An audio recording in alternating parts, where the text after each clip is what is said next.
all things will be settled and all things will be good. These things we ask in your Son Jesus' name. Amen. Amen. Pledge allegiance. I pledge allegiance.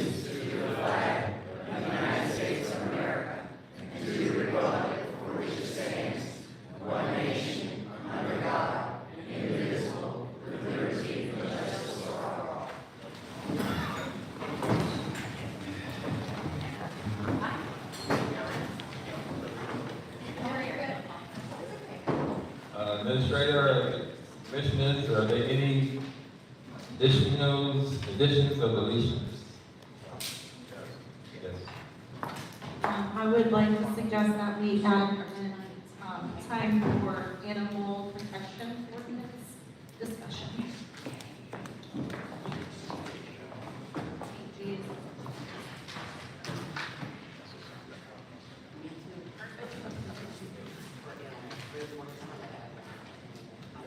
So it's AG, want to make it AG for, what's the title? Animal control. Animal control.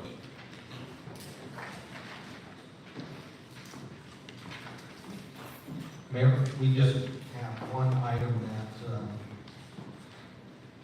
doesn't need to be on the meeting due to miscommunication, and it's 8E, concept plan for LH for that. That's not necessary for presentation tonight, and it should be included. It should not be included, 8E? 8E. So we're striking that. Yes. Okay. Concept plan review, LH for that. Okay, striking 8E.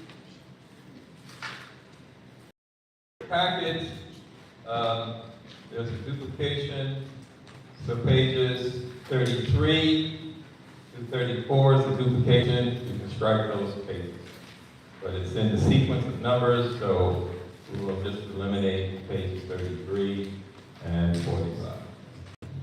Mayor? Speaking of the agenda, spoke with Commissioner Donato today, and she was missing pages. So we found somehow in the system of economy, something went wrong. So as we go through, if that happens this month, let me know. But we're going to have a different system in place for May. In your packets are also going to be in notebooks and tab. Because it's very difficult for you to have 150 pages in front of you and attempt to work, and then something slips, falls in the lap, next thing you know, you know what page you got. So hopefully what that'll do is ensure that every packet is identical. And Commissioner Donato's case, I think it was like 45 and 46, 105 and 106, something like that. So if we get through there and you're missing a page, I'm going to apologize now, and we'll make sure that doesn't happen from any meeting going out. And like I said, with it being in the notebook, I think it'll also be better organized for you, it'll be easier to follow. Okay.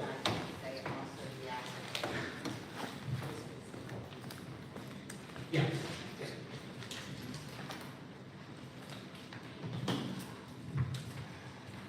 Okay, so we have eliminated 8E, we've added 8G, animal control. Moving into the consent agenda, asking for the minutes of the last meeting to be approved. Any corrections, anything anyone like to say? The minutes of March 14th.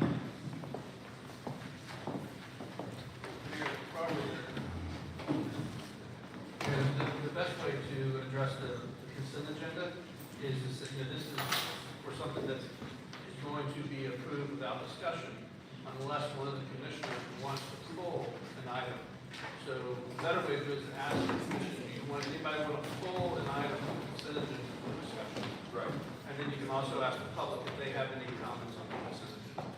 But not to pull an item, just if they have any comments. All right. The attorney clarified that.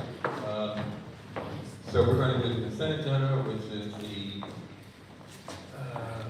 approval of the minutes, acceptance of the bills, report, be paid, and the acceptance of the monthly variance report. So we'll have a motion.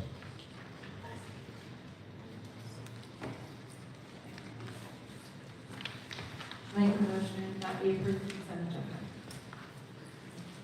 Motion by Commissioner Rutledge. Commissioner Bishop, second. All in favor? Aye. Any opposed? None? Say no? So, one opposed. Is there any old business? Hearing none. We'll start with the ordinances. Ordinance 2402. You want to read the, Yes, Mayor. What, as practice and a better way to handle these situations, what you have before you is you have an ordinance that is amending the comprehensive plan, which is ordinance 2024-02. Then you have ordinance 2024-03, which is rezoning the property. Both ordinances deal with the exact same property, the exact same project. It's just the two things that we have to do, you have to approve to allow this project to go forward. What I like to do is to read both ordinances by title. At the beginning, there will be one presentation made about the project, public comment about the project. But then when you get to voting on it, you will vote separately on each one. And the first one you have to take up is 2402, which is the comprehensive plan. Because no, we can't do any zoning, we can't issue any land development order that's inconsistent with our comprehensive plan. The density that the property owner is seeking exceeds what the future land use currently allows. So ordinance 24-02 is requesting to increase that density. And then we have the rezoning that would also coincide with that.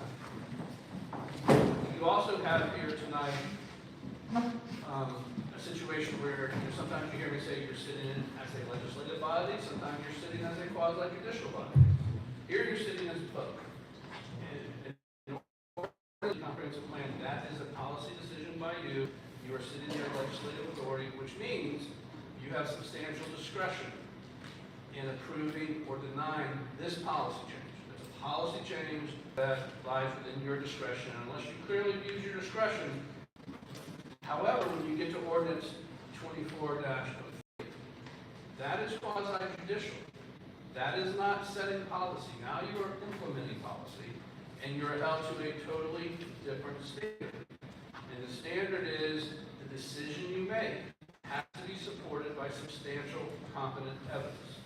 The applicant has the burden initially of substantial, competent evidence that they comply with the applicable city requirements for their request. And then the public, or through discussions, other evidence may come forward, substantial, competent evidence that would indicate it does not comply.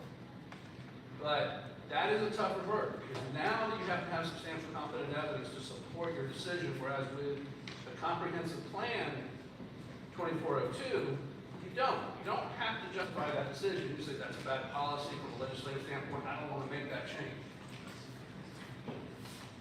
The advice I give there, all the cities I represent, it's good to have these two come before you this way, because you are seeing the project that your comprehensive plan will allow. If you don't like the project, deny 24-02. Why? Because you have the discretion to deny it. Do not, in my advice, do not approve ordinance 24-02, but plan on denying ordinance 24-03. Because now you're going to have substantial, competent evidence to support your denial. You don't need substantial, competent evidence to support a denial of ordinance 24-02. So we're going to read both titles together. We're going to do one presentation, one public comment. That way we don't have to try to differentiate what comments are relevant to one ordinance and which comments are relevant to the other ordinance. We'll just present it all in, evidence in, and then you all can deliberate, and then we will go to ordinance 24-02 for your first consideration. Anybody got any questions? Question? No? Okay. I'm going to read the ordinance tonight.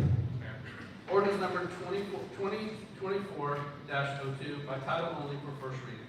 An ordinance of the City of Lake Helen, Florida, amending the Lake Helen Comprehensive Plan Future Land Use Map 2035, providing for a change in future land use designation on approximately 1.85 acres of land located at the northwest corner of the intersection of West Ohio Avenue and Church Street from single-family residential rural SFR-R to single-family low-density SFLD, providing for severability and conflicts, and providing for an effective date. Now, ordinance number 2024-03 by title only for first reading.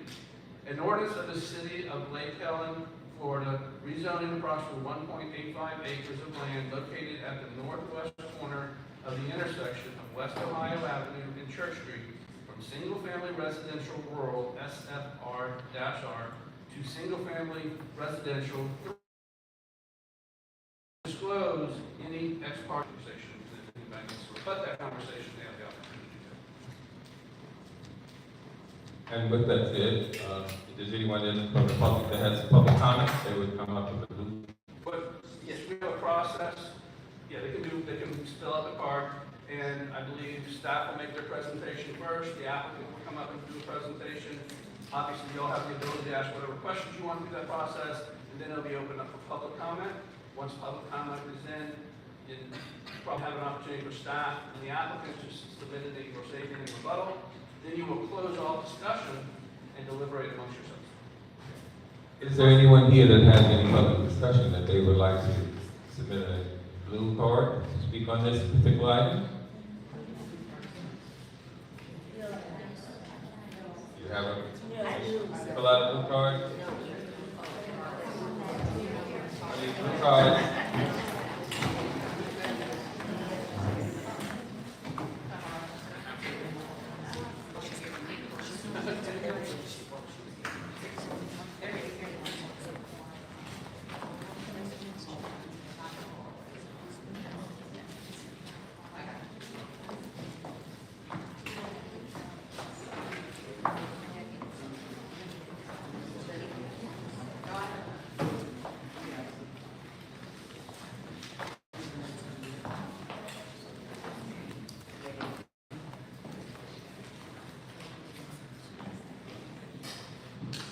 Okay, so as soon as you fill out the blue cards, we'll take them here in their order, and that way we can take them one at a time. You understand, Mayor, that will be after other presentations, right? Get it out of the way. What's that? I said I wanted to get it out of the way so they won't forget about it. The blue card.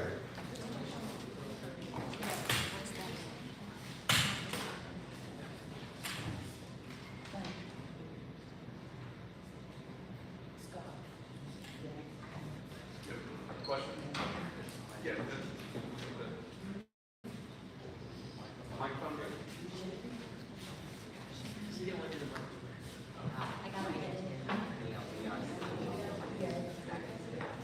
I don't think so.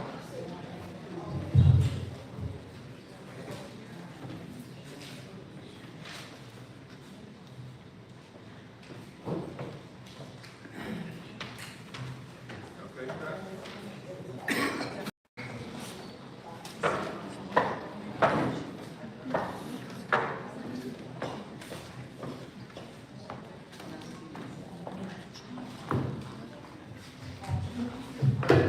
Now, Ex parte communication first. that is the question. Is anyone here on the commission that had any discussion with anyone connected with this property? None? Any ex parte communication? No one? Okay. None has been had, so we will move there. Step two is the city will do a presentation.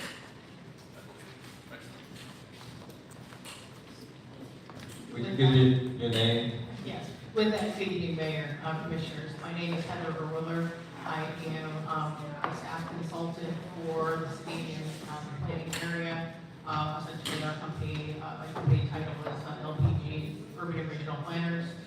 My professional address is 1162 Camp Avenue, Mount Dora, Florida. And we're here to present tonight the request for both, as Ricky alluded to, a comprehensive plan amendment and a rezoning of the property at, on the northwest corner of West Ohio Avenue. Church Street. The property is currently vacant. It's approximately 1.85 acres in size. And the request at this time is to amend the future land use from the rural residential or single-family rural future land use to the low-density single-family future land use. And the accompanying rezoning amendment would be to amend the rural residential land use, which allows currently 1.25 or 2.5 acres to the single-family RS3 category, which will allow you a density up to 3 units per acre. When staff did their analysis of this application, our analysis was predicated on the fact that there are several locations in the immediate area that already have the zoning that is being requested, and they already have the existing future lake of similar density. So we looked at this as a transitional area, that the area is transitioning from a much rural area to a more, not urban, more suburban area would be probably a better characterization of the area, because there's been limited actual development. Some of these properties that have actually turned over and been rezoned in the area have actually physically been developed. And I want to acknowledge that the applicant is in the audience, so if you have specific applicant questions for the applicant, they can make a presentation right after I completed my presentation. With that, we found that the application as requested is consistent with your comprehensive plan. In fact, it is a transitional area, and the request is adjacent to the I-4 corridor. So that being the case, even though the area is currently is less developed, there are areas that in the existing development pattern that are transitioning into a more suburban type density. As a result, we found that it's consistent with your comprehensive plan. Looking at the rezoning, again, in order for the project to be rezoned, to allow for an additional density, you have to have a comprehensive plan amendment. So we encourage the applicant to provide that small-scale comprehensive plan amendment to include as part of their request, which they have done with that. They did provide a conceptual sketch that shows theoretically that the property can in fact support additional units. That sketch should not be relied on. It's not a conceptual plan. It's really just a sketch showing that they can actually meet the requirements. If they're not bound by that, it's not part of your decision tonight. But that particular sketch shows that they meet all of the requirements of the zoning district for the lots to support the density. They cannot get the full 6 units because the area is under the 2 acres. So they get a percentage of that density based on the percentage of the area that they actually have, which is only 1.85 acres. It's under 2 acres, so they can't get a full 6 units in there. And that's what that particular sketch demonstrates. And so they are doing any eating up any of their additional acreage for those sorts of things. That means water retention and access and open space will all be commented on the individual lots. There will not be improvements. The improvements will be consisting of the lots that are going to be created under a planning process should you decide favorably on the entitlements, right? So nothing happens if you're not in favor of the entitlements changing, but if you're in favor of the entitlements changing, that would then give them the opportunity to come back and bring forth what's called a final plat. In this case, it would be a preliminary plat and a final plat. With that, at this time, I'm open to any questions that you may have, but we found that both the comprehensive plan and the rezoning are consistent with both your comprehensive plan and your redevelopment code, and we are recommending approval of those of the changes. Now, at the planning land development, sorry, the planning meeting. There was some opposition to the applicant's proposal, and the committee did not find favorably to recommend approval on this application. So they basically stayed consistent with what the comprehensive plan currently has on that property and what the zoning is currently on that property. They encouraged the applicants to come back if they had additional information that they wanted to present. However, the process allows them to continue on to this board. They basically make a recommendation at the local planning agency, and any final decision is really kicked to this committee, right? So the commission, the city council is responsible ultimately for zoning changes and comprehensive plan changes. So we are following the process that's statutorily laid out, and while I understand that some of the folks that spoke at the planning board are also, planning meeting are also here to give testimony, that's what the testimony was at that meeting. So just so you're aware of that. And you said the planning board decided not to approve this, but to send it to the city commission. That's correct. They made a recommendation not to support the request. However, that doesn't mean the request stops there, right? So I want to be clear that the reason why the applications are here before you is statutorily we're required under Florida statute to follow a very prescriptive process for any type of comprehensive plan amendment or rezoning. The local planning agency is the first stop. Their recommendation is a recommendation only to this body, and then this body would make the final decision either for or against the reasons and comp plan amendment.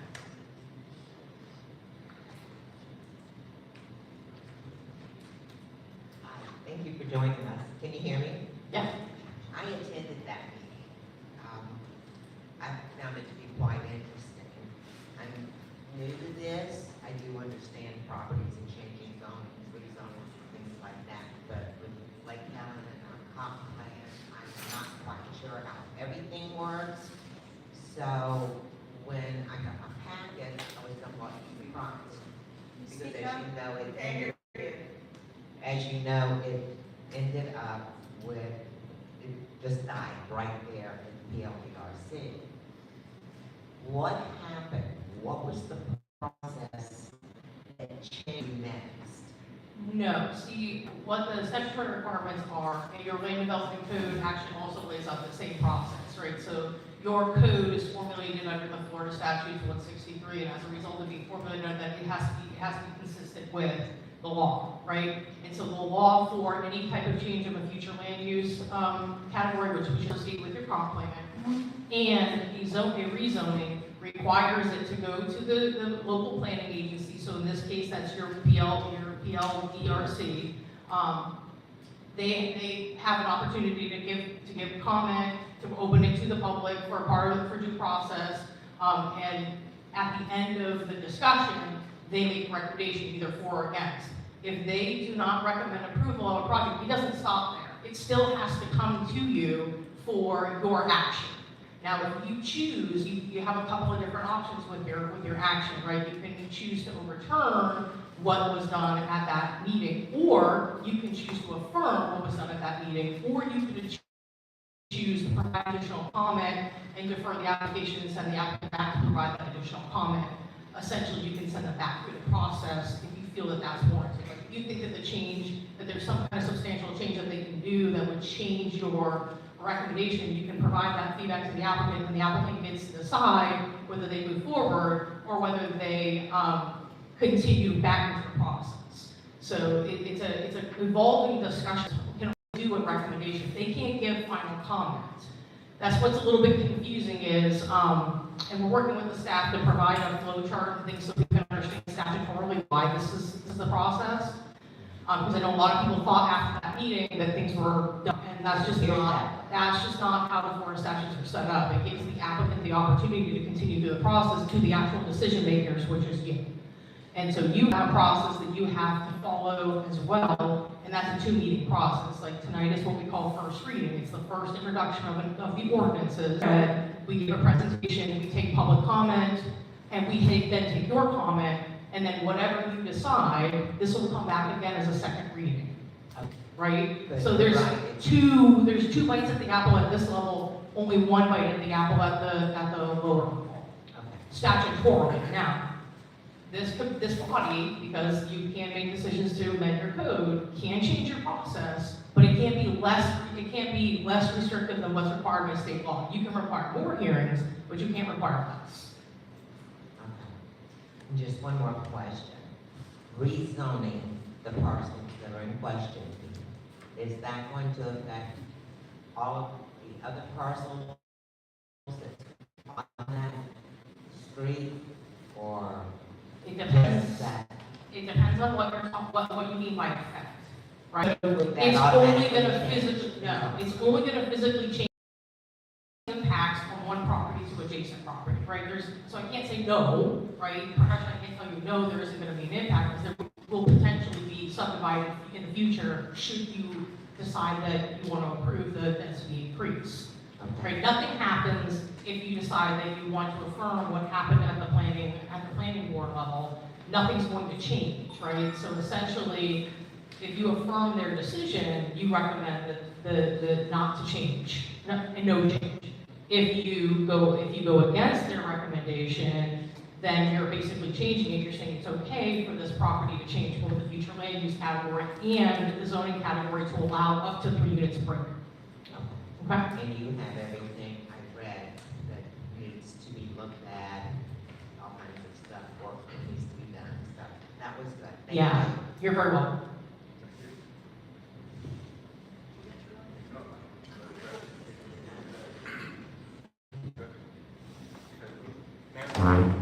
Yes. Just to clarify for Commissioner Granato's question, the packet you have before you is the same exact information that went to the LDRC. The only change is their recommendation has been added to what's in there, but so that meeting, it's not like something changed in the documents or different things were inserted. So you're getting the exact same presentation with the benefit of the LDRC's It recommendation. looked that way, and the only change was the recommendation from staff. But then, of course, I was missing 2 pages.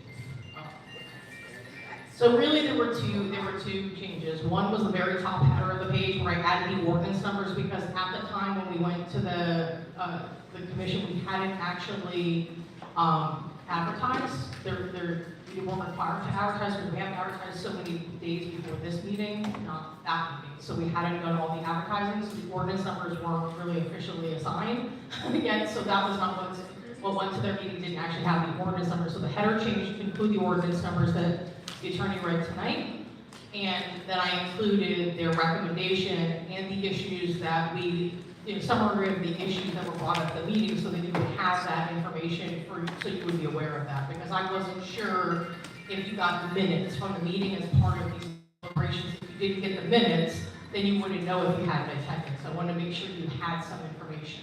Yeah, I did, and I the fact that I just got this week for this meeting.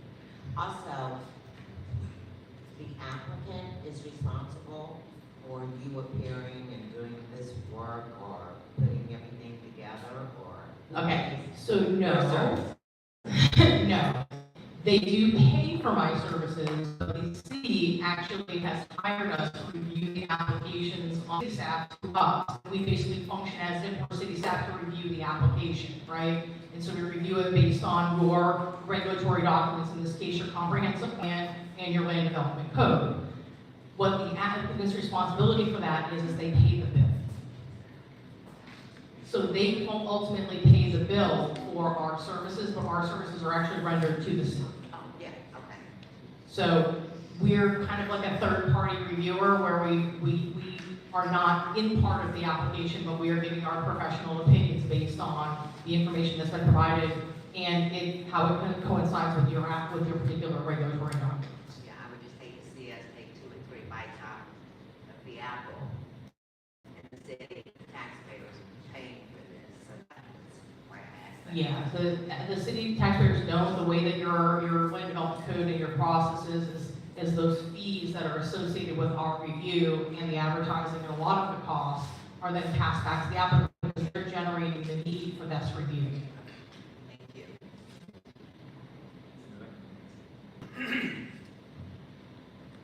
Can we get a copy of that drawing that's referenced in the letter that she referenced to? I don't have it.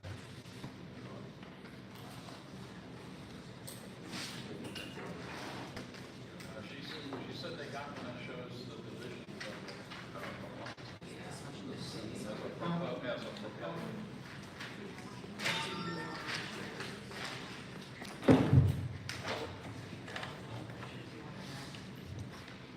Now, would you, one question. You mentioned the 1.8 acres size. So, I think the number was 6, but no, so Added density, if you have 2 acres, right, it's harder when you have, That's the. anything less than an acre, Sure. right? If you have 2 full acres and you were to propose to be look favorably on the change, up to 6 units could be placed on that property. If you had 2 full Full acres, acres, this is less, less than so 2 that full acres. eliminates the 6, that's the point. Correct, Okay. it's less than 6. And there should have been one in the packet, because they did submit their application back. You didn't get it in there? Okay. Well, unfortunately, I don't have a copy of that, and it wasn't provided. All that's in there are the maps that show the property location in relation to the general surrounding area, which is required statutorily for, the ordinances. But essentially what the applicant below out that showed, essentially how they would theoretically cut up the property. Now, the particular site plan that or concept plan sketch, whatever you want to call it, that they provided, actually provided larger lots than are the minimum that's required by your code. So they're already anticipating the fact that they're going to be building somewhat bigger, or proposing somewhat bigger, right? So your land development code gives a minimum for that proposed zoning district for the lots that are proposed in that zoning district to be consistent with. But those are minimums. The applicant has every right to ask for, or to provide more. And that's what they were doing, because they recognize that they can't get 6, right? So when you break into 5 lots, you're also getting really strange looking lots when you are lot sizes. So they wanted a more standard lot size. So the lot size wasn't quite half acre, it wasn't quite 3/4 of an acre, it was less than that. But it was only 4 lots that they were showing. That doesn't mean that they're bound by that.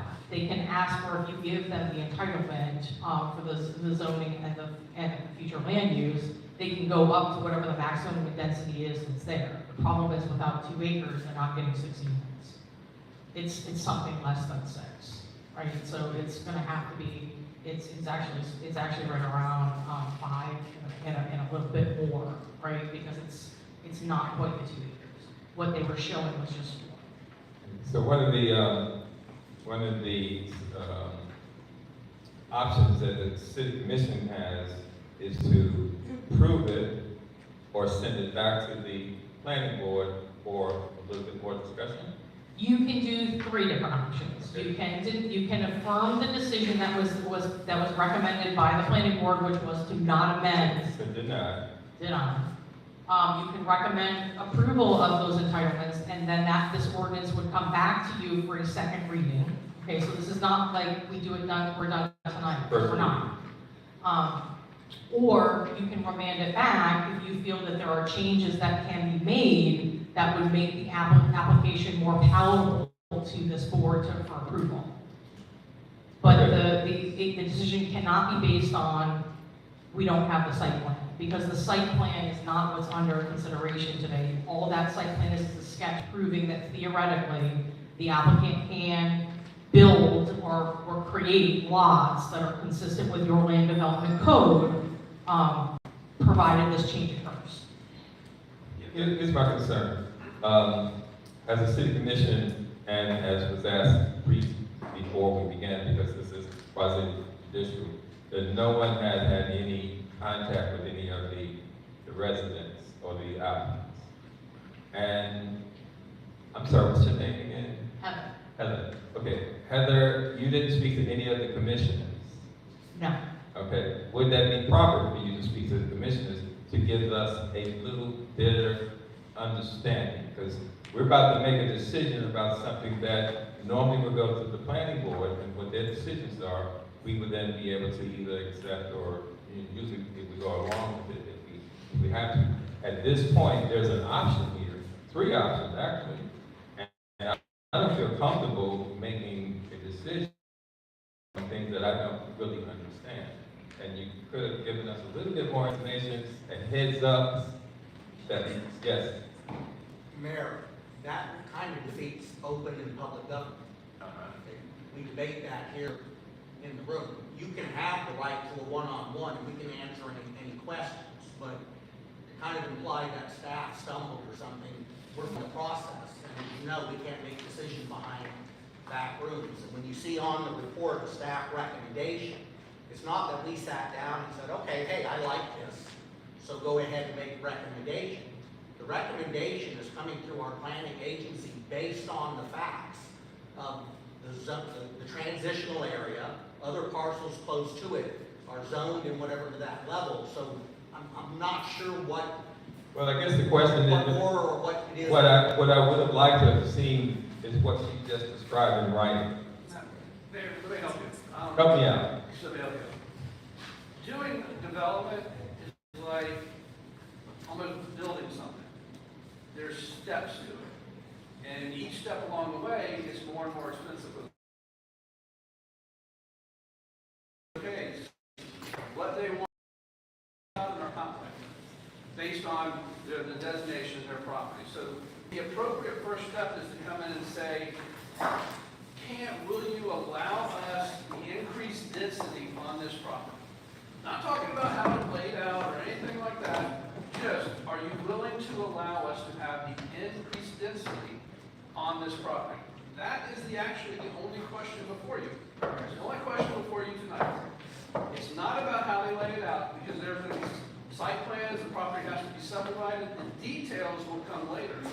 But it's unreasonable and really unrealistic to try to tell a promoter to say, before we tell you from a policy standpoint if we're going to let that density there, go design your whole project.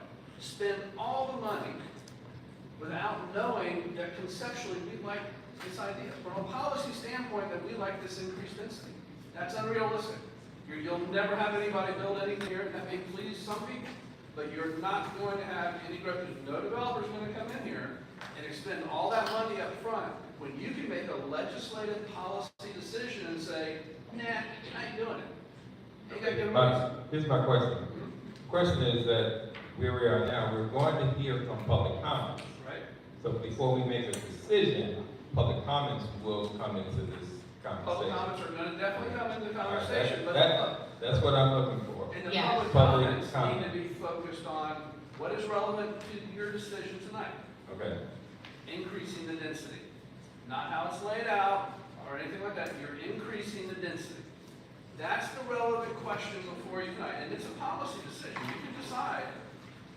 We don't want to have that many lots there. That's not what we're looking for. That's more than we're comfortable with. The majority of you say, we're not looking for that type of density on this piece of property.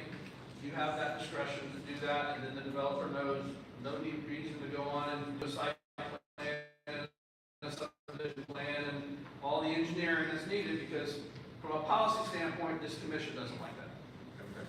Okay. Last question.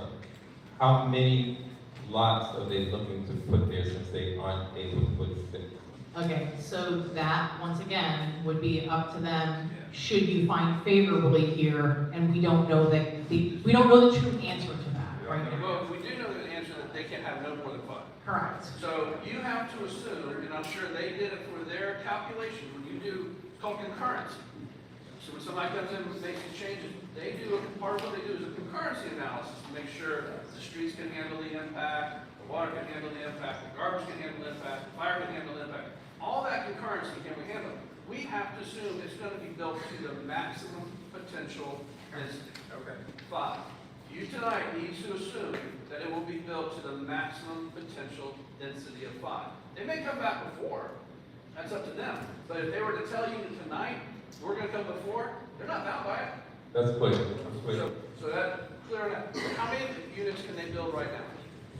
They can build, it's one, density there is 1 unit per 2.5. So they're already under what is allowed, technically under their, So they can build 1, but they still have to meet all our, you can't tell them they can't build. They're allowed to build 1. correct. So what we're talking about is 4 more.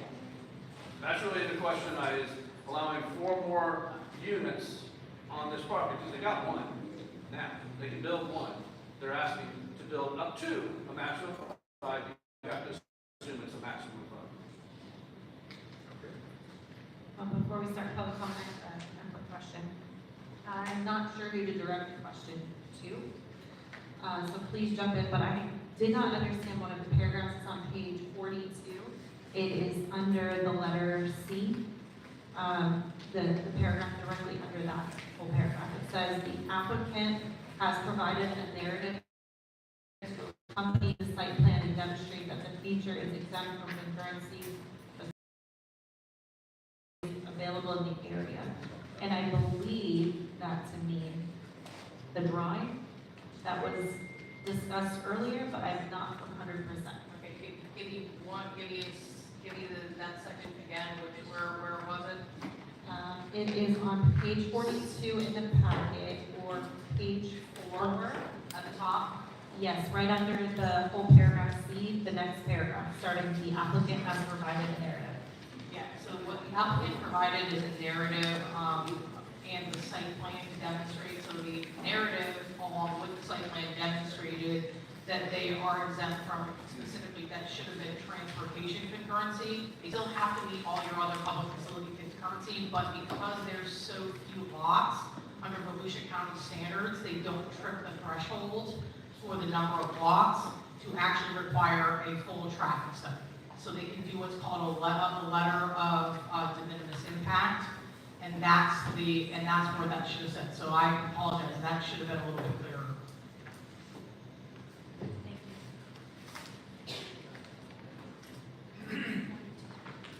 Mayor, if I could maybe help a little bit, try to summarize it a little simple for you.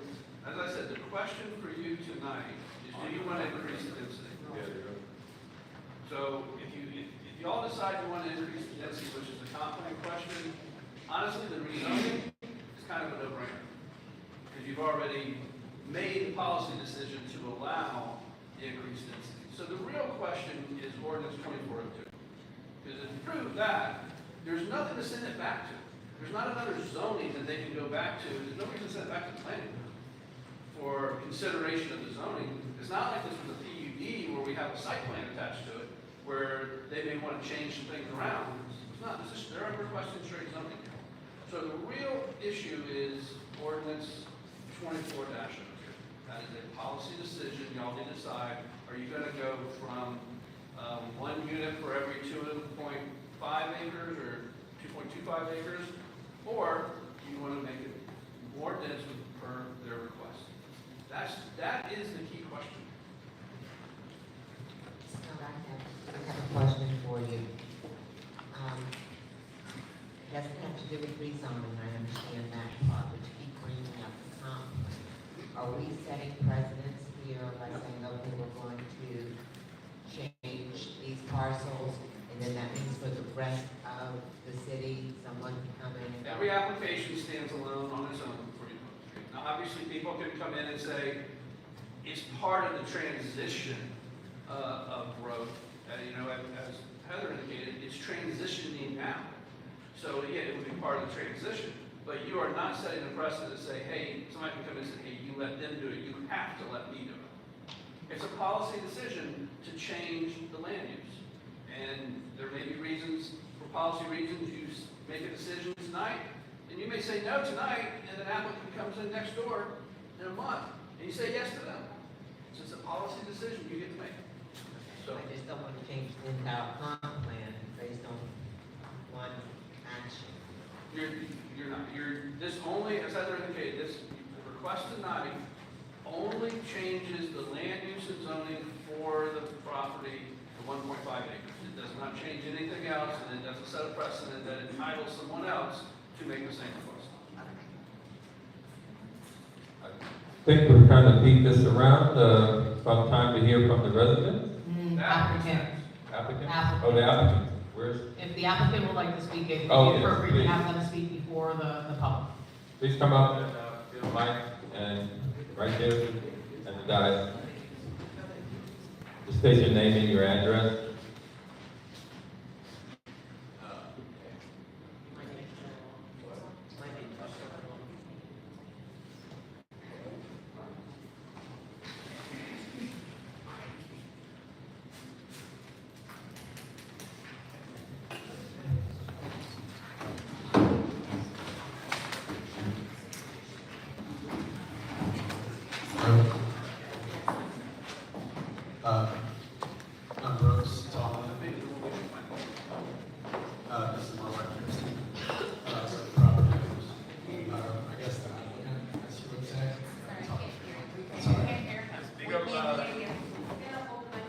Welcome.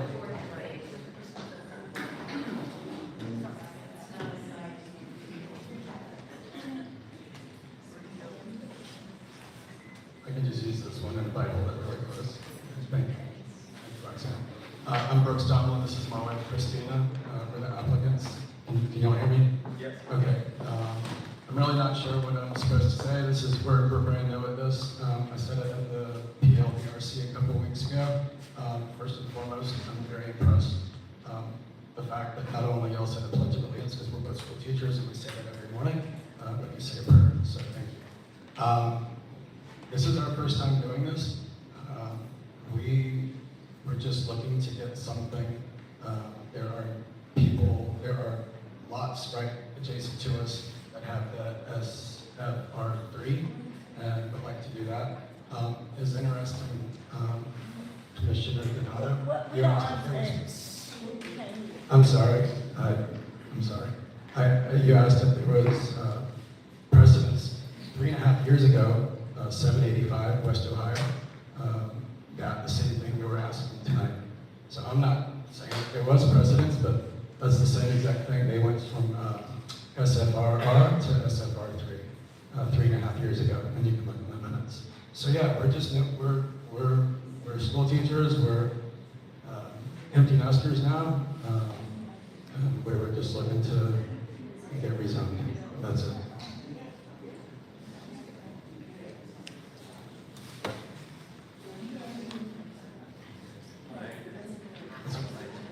You're an empty nester, you're building 4 houses, maybe 5.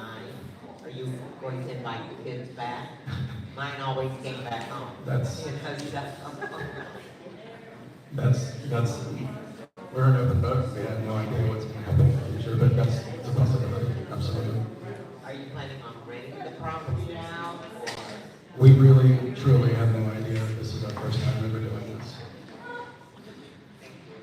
You're welcome.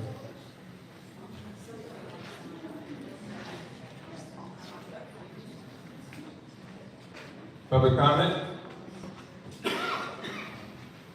Okay. And Zia, that's the other.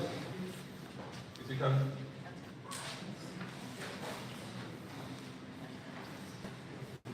Ann lives at 170 West Craig Avenue.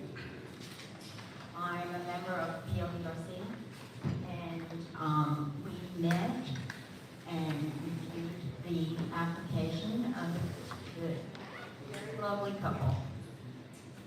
We voted against it because to change the comprehensive plan was something we were opposed to.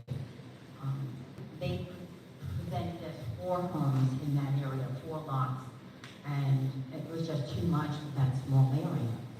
And changing from 2.5, which is the comprehensive plan that this city voted on, this city created and voted on, and to change to 4 parcels of 4 homes, it was just too much. It was just too much. We recommended that they come back for a variance because 1.85 is not even sufficient to put in one.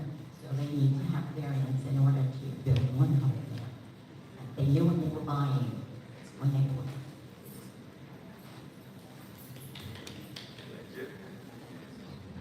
Kayla Troy.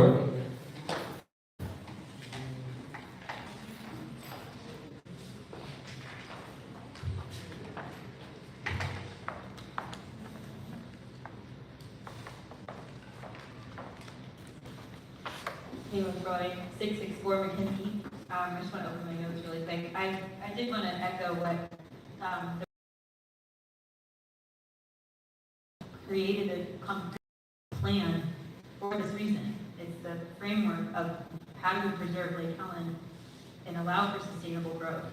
I would think we would be going backwards to allow this parcel, which is already non-conforming for 1 home, to be completely brought to its limits. I know there's other zoning, there's SFR1 and there's SFR2. I'm not really sure why the applicant went for SFR3.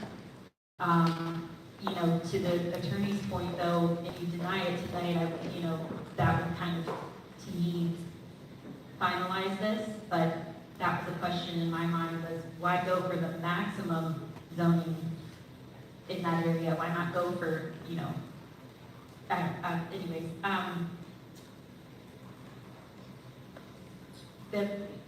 primarily that's the point that I wanted to say was, you know, 5 acres in that area. I would have a hard time seeing.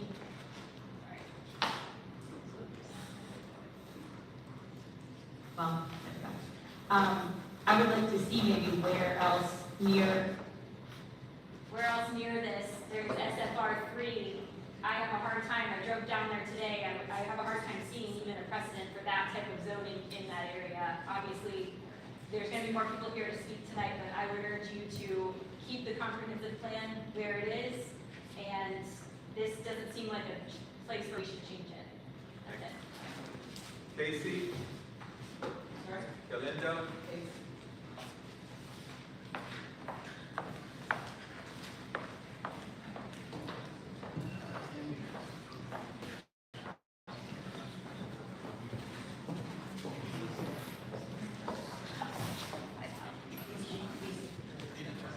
So it's not directly against the mic, it's getting feedback. My name is Casey Galindo. I live at 801 West Ohio Avenue. I literally live right in front of the property that they bought out.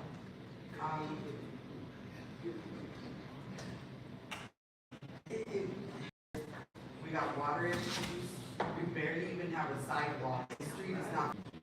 So I see our cops every day, 11 o'clock, pass by. I can tell you exactly what time they pass by. More than one house is unacceptable greenery. I go for a walk every day, regularly. Now we're trying to turn this place into Deltona. To that. So, nowhere else. I'm walking outside, looking at my, okay, we have a bear. We have deer in our property now, when it was outside of our property. Now they're in our property. You know, and it's just one of those things that it just does not make sense. They having to build more houses, especially a lot, but it's not. It is not. Nowhere near enough to build more than one house. And that's all I wanted to say. It just does not make any sense. Thank you. Allison Curtis? Carlos?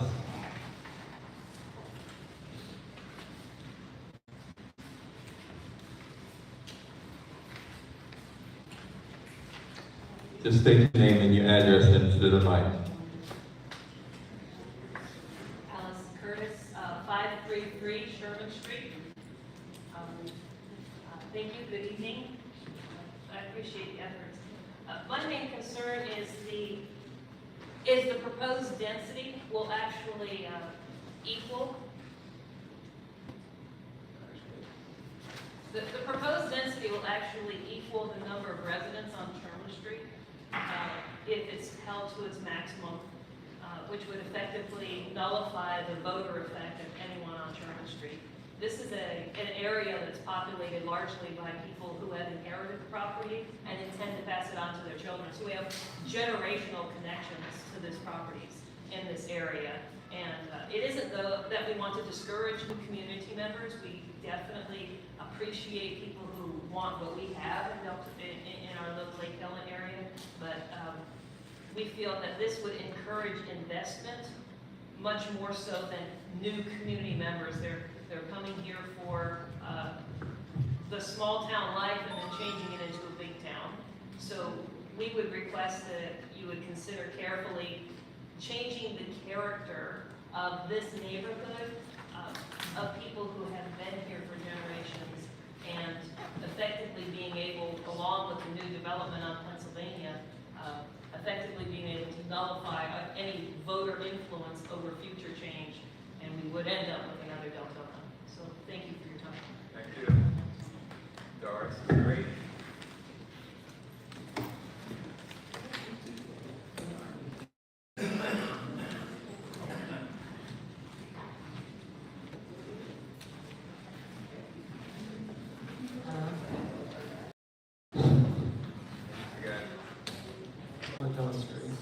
Second. Motion second. The vote. All in favor, say aye. Aye. Motion is approved.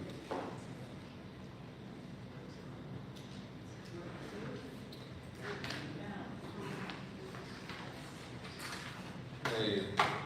The certificate of appropriate. One more variance. Item D.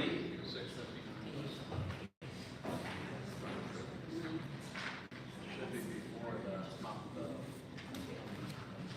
for the.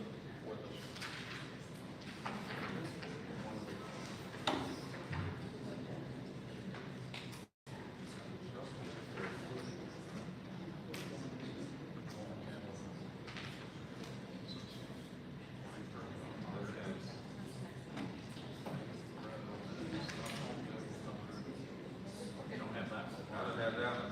When was that? Okay. Administrator, you want to give us the lowdown?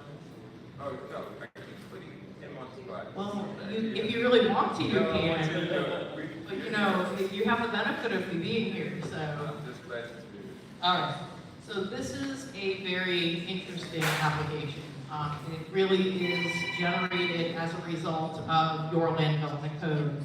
When somebody wants to subdivide a property in this configuration where there's a lot in front that meets the requirements along the road frontage, but the lot behind doesn't have road frontage, they're required to come before this commission and ask for, or this council and ask for relief, because the code requires that every lot in Lake Helen have access, direct access to a right-of-way.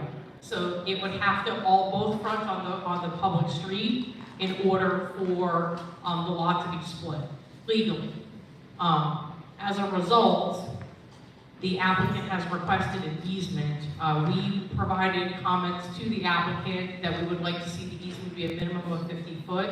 That doesn't mean you're gonna have a 50-foot road running through it, right? That means that they have enough right-of-way that if in fact in the future, the city had to put a private road into that easement, there would be enough right-of-way to do that. That's why we asked for the 50 foot.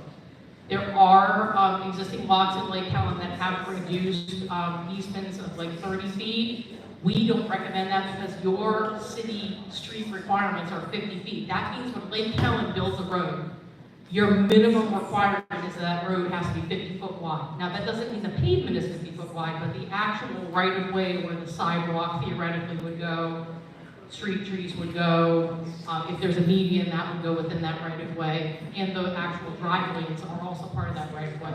That all fits into what's called a road cross section. That road cross section is the full width of the road. So that's also to fit in the 50 feet. The additional reason we asked for that is because that back lot's got to be served by a fire truck. And the fire truck is really my concern more than any other emergency vehicle, right? So ambulances have a different turning radius than your fire apparatus. Your fire apparatus has a very specific turning radius. It can't be easily turned and reversed. They don't teach the engineers how to back up really well, right? So we don't want them backing up into the lane of traffic without it being on a stabilized surface. So that 50 foot of right-of-way theoretically will provide more than enough turning radius for the fire truck. However, what has not been provided as part of this variance, but will be happening in the next application, which should you approve this variance in this configuration, that lot that's behind, one of the things that I made the applicant aware of is I'm going to want to see at the time that they actually develop whatever's going to go back there. Whatever type of house, whatever they're proposing, I'm going to request that I want to see, and I want the fire marshal to approve, whatever turning radius they're going to have for the fire truck. Because the fire truck needs to be able to reverse direction. And they don't reverse direction by backing out any type of easement. That's just not, from a safety perspective, a good way of doing this. So that is why we've recommended approval on this application. I actually asked them to put in this application because I can't support a lot split, which is an administrative process, right? To split two lots is an administrative review process here in Lake Helen. I can't support that on an easement The only way I can support that is if a variance is granted to that requirement that the back lot actually access directly onto a roadway. So you understand that this meets all of the requirements of the zoning. So this is not an issue like we were talking about with density. They have right to split the lot. The problem that they have in this particular situation is the frontage along the roadway is not sufficient to support 2 lots. That's why they're requesting the easement. Is that clear? Thank you. Okay. Is the applicant present?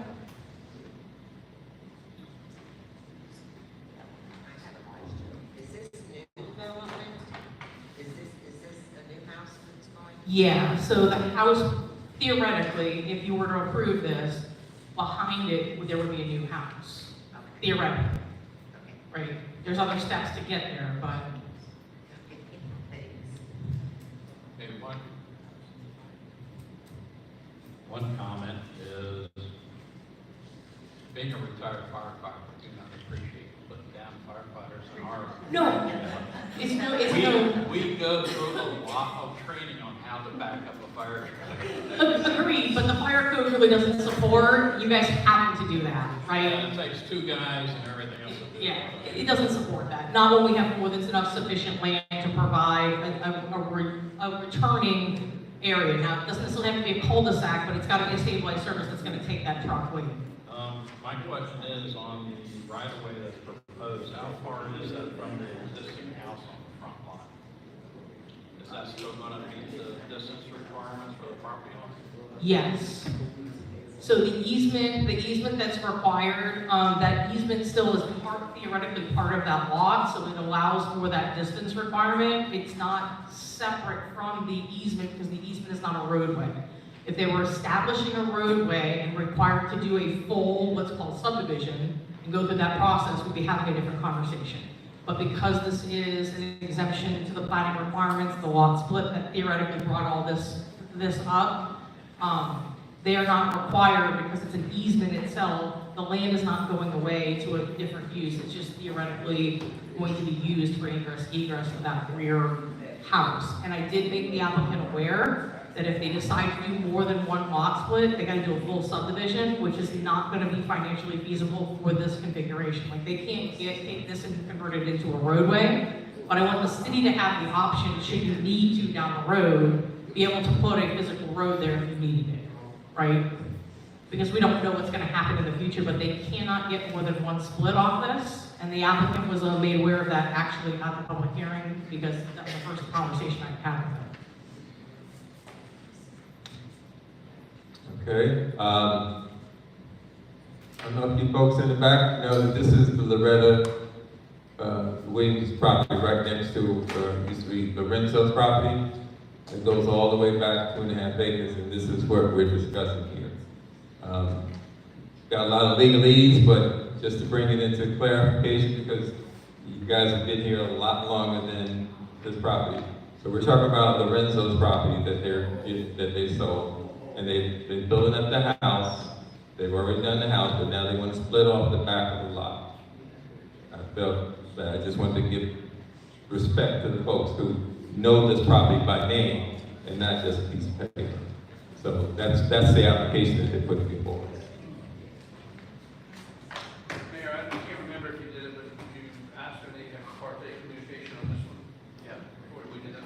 Yeah. Yeah, I just happen to live across the street from it, so that's. No. Any other questions? Any comment? I have a question, but I don't know if anyone's gonna know exactly what I'm talking about. But the way that I'm understanding this drive and the conversation is that this is going to mimic Stephanie Lane, which is off of Ohio. So there'll be a driveway that goes between 2 other properties to get behind the house in the front, correct? Well, the lot in the front, yes. So like that easement is gonna allow for direct access to a back lot, but it can only be 1 lot. Like, that's it. It's one and done when this happens. So you're driving through the front to get to the back of the second house? Correct. Okay. Kind of things on the side. Okay, any comments? Motion.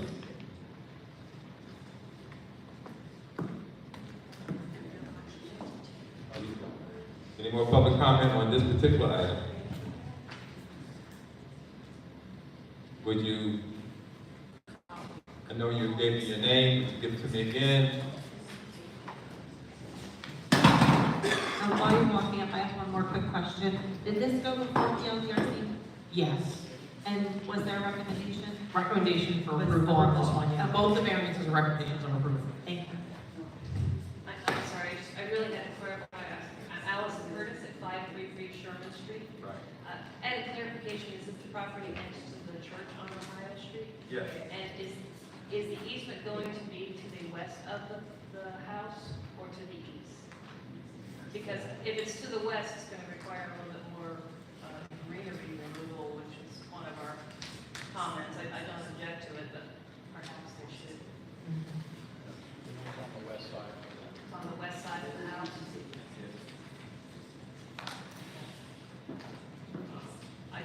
I was curious as to what if it would affect our wildlife corridor along there.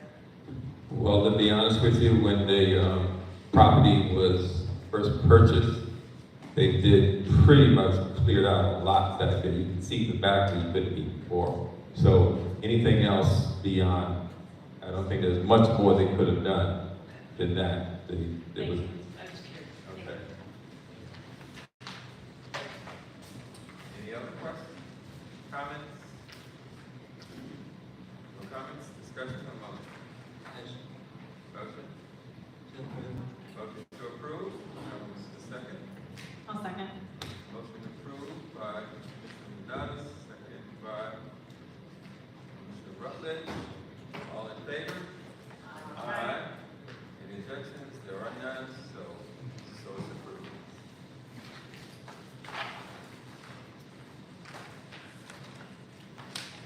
I will now get to Lake Grove. Is this still a quasi-judicial? No. That's not the purpose next to what It was. I don't know. The red? They grow separate from the Lake Helen Prevention because it was mixed in with that. It was tabled. Oh, that's the G. Yeah, 8. It's tabled. Next one would be the,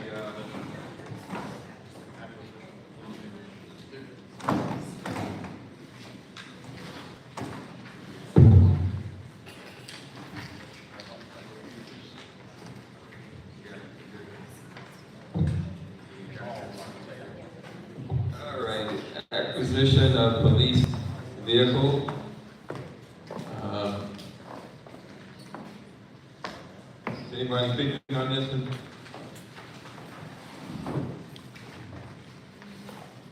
Mayor, I'm going to paraphrase the chief had a personal matter, so he's not here tonight, so I can give him a address on that.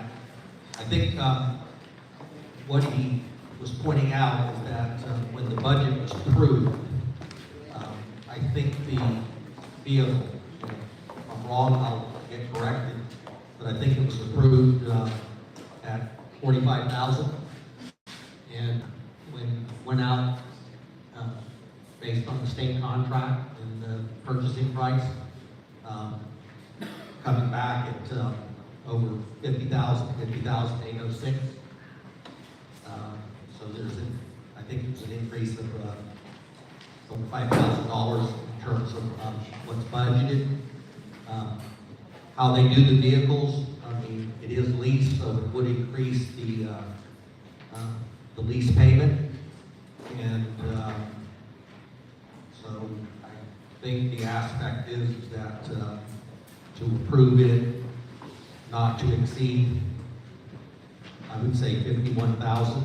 It's got 5806. Anything above that would have to come back to you. Jerry? I'll try to explain a little bit better from what I know. Apologize for his absence, but it was,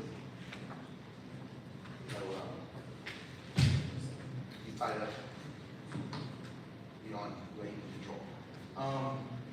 So, back before, as you guys know, that it was brought up a long time ago ago about bringing and putting into a budget for cars for the police department. Instead of the city being hit with a large sum, or we don't have enough money, and saying, hey, we have 3 broken cars. We did replace 4 of them. We still have some that are, a few that are older. We just have people still sharing them.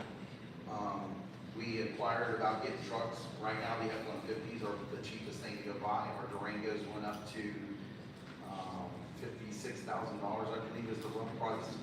The chief checked into Enterprise, because that's where a lot of people are going to. Enterprise will not accept the city of Lake Helen because they said we do not have enough vehicles for the trend to do an account. So after 6 months going back and forth, that was kind of interrupted at the moment from last he heard. So he's contacted Bancorp. Bancorp is currently the ones who do our Durangos for the 5-year lease on them. He was looking at acquiring 2 vehicles. It would be a total sum of $100,000 over a 5-year period. Part of the lease is that it's just like the lease on the Durangos where it's paid once yearly. I believe that our current budget right now is already approved for $40,000 for a vehicle. So that would be $40,000 of the 100 that's already was placed aside for vehicles. The part I don't know, because I didn't get the answer from him to talk to him since he was calling, talk to the guy back, because I know there's an option to that with Enterprises as them actually taking the vehicles and selling them for us, and us trying to auction them at a small auction, and actually getting towards us replacing them in 5 years to keep the fleet newer, and us getting to the point that we're dumping $3,000 to $5,000 to a vehicle, each a year. And that was our problem that we have with the Crown Vics that we're trying to complete, is that it gets more expensive as they get older. Did you mention about the lease? Was there a program where we have a lease, and at the end of the lease, you keep the car? Yeah, so I know there was a couple options. He was going with this option to bring it for you guys this month. That's to keep the ball rolling with Bancorp, because obviously every department out there is looking for vehicles. And with the shortage that been going on, it's just extends time. I think they're like 4 to 6 months out. I think 6 months. Yeah. So that's why he bought it this month, so he can talk to Bancorp with it. Obviously, if there was a change in going over the price, he would go for it. What the current deal we do on Durangos, the Durangos are released for 5 years. At the end of the 5-year lease, we buy them for $1 a minute. So it's not like a residential lease, this is a government lease, and this is also government contracting, so this is state bid price that the Ford gives to the state of Florida for all departments. But it's not like a regular lease, like if you were to lease a car where they charge you for mileage, this, and this, we can buy the car for $1 at the end, and we own it. There is no like fees, tax, anything added on to it. It's just, basically, it's their way to give the government a loan for 5 years.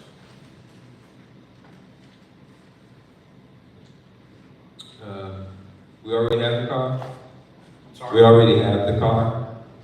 No, these are 2 new cars. Oh, okay, because I saw a new car with lights on it, that's not us. Which one? I think Scott was driving.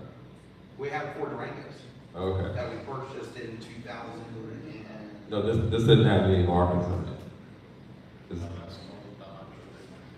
Okay. Yeah, it wasn't, that's not ours. not ours, okay. The official vehicle one ain't ours either, that's part of that. Okay, so right now, this is the one. We were just handed this, so forgive Yeah. us. The paper, I believe, is what he got, because this was the price he was given to for per vehicle. Because he was trying to get what he could get from Bancorp to bring it to you guys tonight, and his plan was to be here. So let me get it clear. We're looking at 1 or 2 cars? 2. 2 cars. And this price Yes, sir. at $998 a month for 60 months. And then at the end of that, said that 5-year, $1 at the end? Yes, I believe it's $1 at the end of the At day. the end of the 60 months. Okay. And one of the reasons why he's going for the 2 now is because obviously when we bought the Durangos for $42,000, I believe, $41,000, and they're $56,000 right now. So it was kind of when like jump on board because the prices are just going up, up, and up, and up to start with the 2, and that would put us replacing pretty much all officers so one car's not getting overused and worn out prematurely. Do you keep the vehicles tuned up, oil changed and all of that every couple of months or every so many miles? Yeah, so the good part of it is when we do it this way is that they're under warranty to the manufacturer. All the maintenance is done with Public Works, so they do all of our oil changes to make sure that they're up to date. We do them in-house to save on that part of it because the cost was going up on as far as our oil changes. So we set up usually with Ricky and Sherrod. We bring the vehicles over and they do pretty much all of them within a day or two.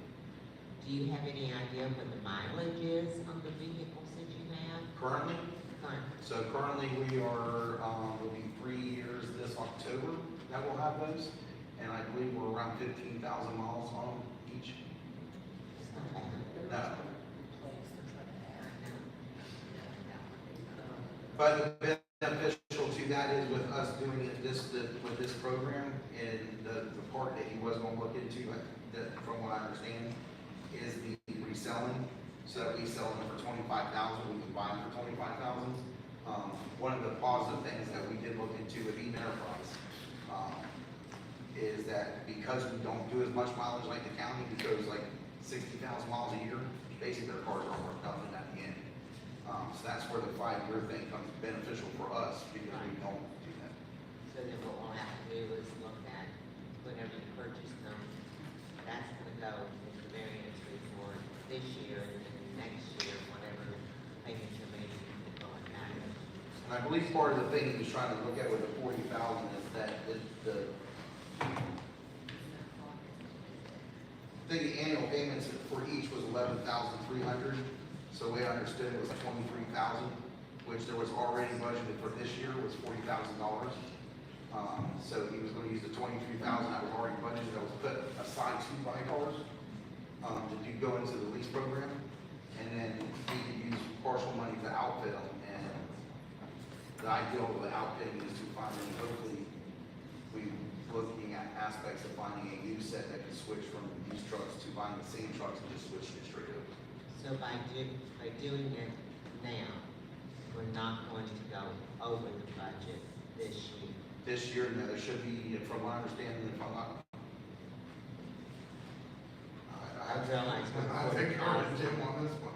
All right, I just want to know because I'm really budget conscious right No, I understand. I'm trying to do my best because we've talked on and off through the last 8 months about this. Okay. There's a good likelihood that it wouldn't come in until this year, 24, 25, and also to make sure that we're correct. The lease payment of the 98871 is one vehicle. Is one vehicle. When you times that by 60 is 59,322.60. So that would not be the cost of two vehicles. So the lease on that. So that's that price that's given. That's the lease of one vehicle. Oh, yeah, correct. That's where I doubled to on here. You touched a little bit on my question, but I just wanted to clarify a little bit further. So these vehicles are not already outfitted to the needs of the police department. You would need to, for lack of real terminology, soup them up. Correct. So they come as a vehicle. Even the Durangas, when we bought the Durangas, had to be outfitted. Ford only makes them to a certain amount. I'm not sure if you went the regular ones or the police grade. These are police grade. So they're police grade trucks. They're made to be outfitted, but they would take lights, cages, and sirens. Basically, is what you're putting on. And do you know approximately how much that's going to add to the bottom dollar on this? Do you have like a ballpark? Is it 5, 10,000? No? Okay. I don't have that rough estimate because at the time we were trying to figure out what vehicle we can get. It's very hard to outfit something when you don't know what vehicle you're outfitting. And there's certain vehicles, and this was one of the problems with picking a certain vehicle, is that there's some companies like Wheeling that doesn't want to mess with. Like Wheeling does not mess with Dodge Durangas. The light packages that we do have in the Dodge Durangas are kind of a lower grade company. we've had issues with them. So it was kind of to look into the park. I partially started looking up into Wheeling, but I'm trying to get a hold of their state bid location to buy underneath the state bid price and not go through like a local, just a local person and paying like full law. I would assume that, my honest opinion, you're looking at probably at least $3 grand for lights set up. A cage is between about $1,000 to $1,500. So we're around 5 so far. Okay. Roughly, I would say probably within that. Okay. Obviously, depending on if we can get it cheaper or find state bids to follow under. Understood, thank you. All discussions, any motion? And you want to make sure it's done right, so you don't end up with the same problem that the Fords had with causing the people to pass out carbon monoxide equipment. Oh, you have the installs? Yeah. Well, we're looking into the possibility that, I don't know if I should talk about this part out there, but I talked to the chief of, we're looking into the possibility of having them outfitted, or even the price difference of outfitting them ourselves.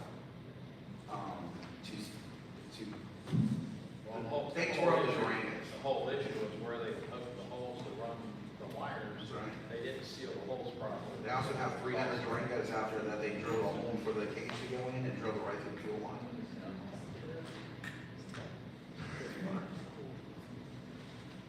So I had to take my insurance test because Yeah, I'm gonna recommend that. I know they would like to get these ordered tomorrow, but I think it's worth holding back the chief to be able to be here and go into further detail, so we know exactly what the packages are in terms of the cost. The other thing I'm gonna tell you, this is bad on me, we set a deadline and when something can be on the agenda, and I allowed this to be placed on after the deadline. This is the reason we won't do that again, because this information needs to be out and available. I didn't even have it in my packet. So my recommendation is let's table this and we'll bring it back to you in May. is it something that we need to vote on since it's already been allocated in the budget and is within the budget concept? Based on the purchase amount, yes. Because this purchase authority only goes up so high. We already approved. This is only 23. So the chief says 3,000 to 4,000 to 250. Is what he told me.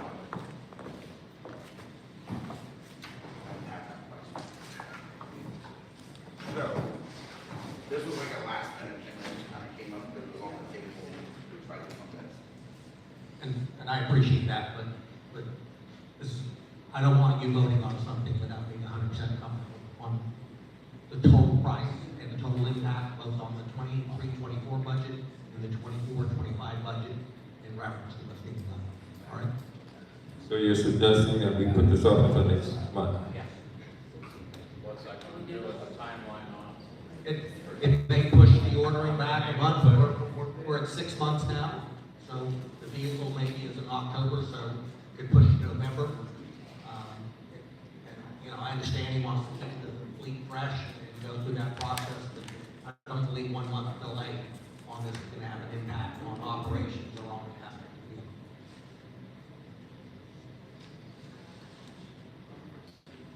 Any other comments? Yes, and then one more comment, or question. The quote here was 327. Is this quote good for a certain amount of time, the pricing? Does it stand for another 30 days, or will we have to be requoted? Because if it changes, I'm wondering if that price point will change.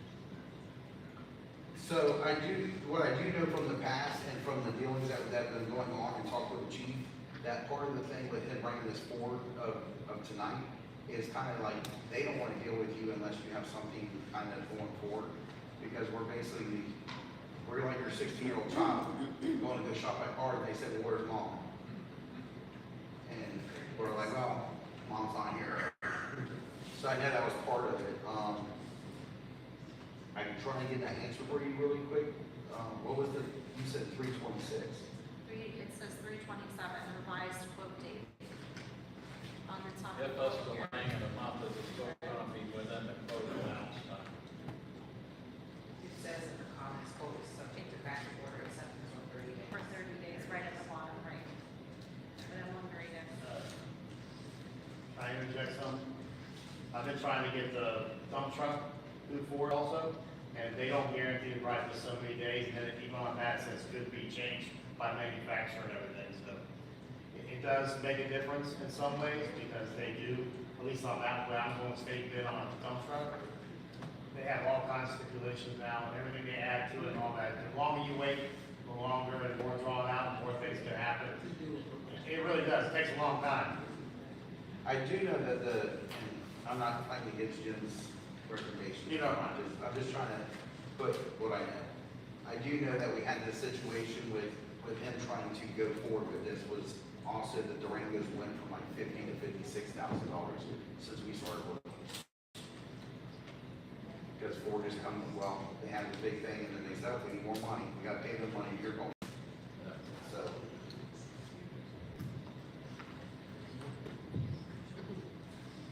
So do we save money and move ahead, or just next month? That's the question. I personally don't feel comfortable voting on this tonight. I need more information. Look at it this way. That's fine. I would say table it, but that's just me. Well, look at it this way. Do we have a motion? We don't have a motion. I make a motion to table. Motion to table. We have a second. Motion to table it. Second. All in favor? I will go along. All. We'll table it, George. Appreciate it. it's motion second, and then it's tabled, right? Yeah. Because I didn't vote. Oh, man. So you would. I don't think I need to, right? I don't have my chart in front of me, but that sounds about right. Okay. Yeah. No. You? Yeah, chief, yeah. Yeah. We have paperwork on that? Okay. Thank you, Roger. I'll give it to you, brother. So let's do a break first. Okay, can we have a 5-minute break so we can have a breather? It's 5 minutes to 9. 10 minutes after 9, we'll be back.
Thank you.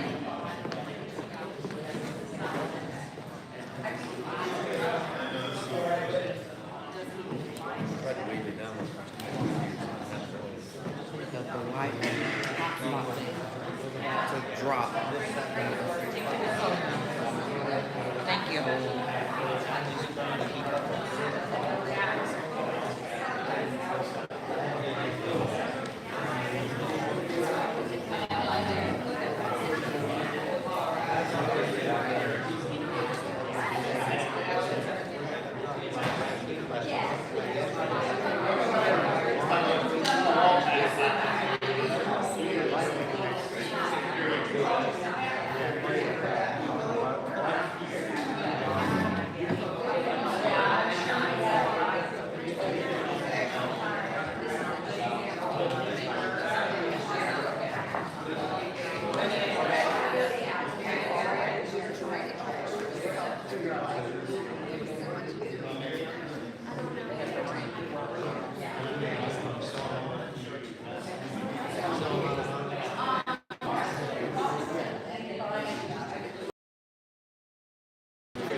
Yeah,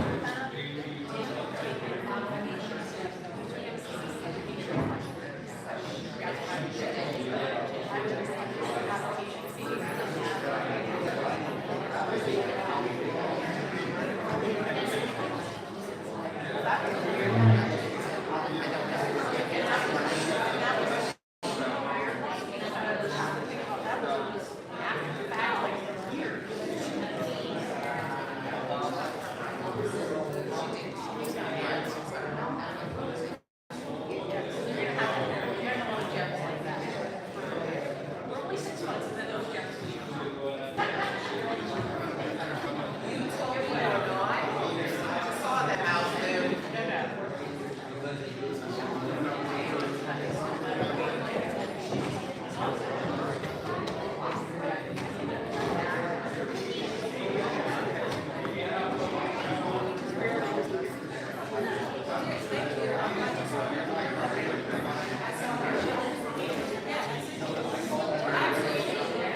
right, folks, we're back. The next thing up was the animal control. Please come up here.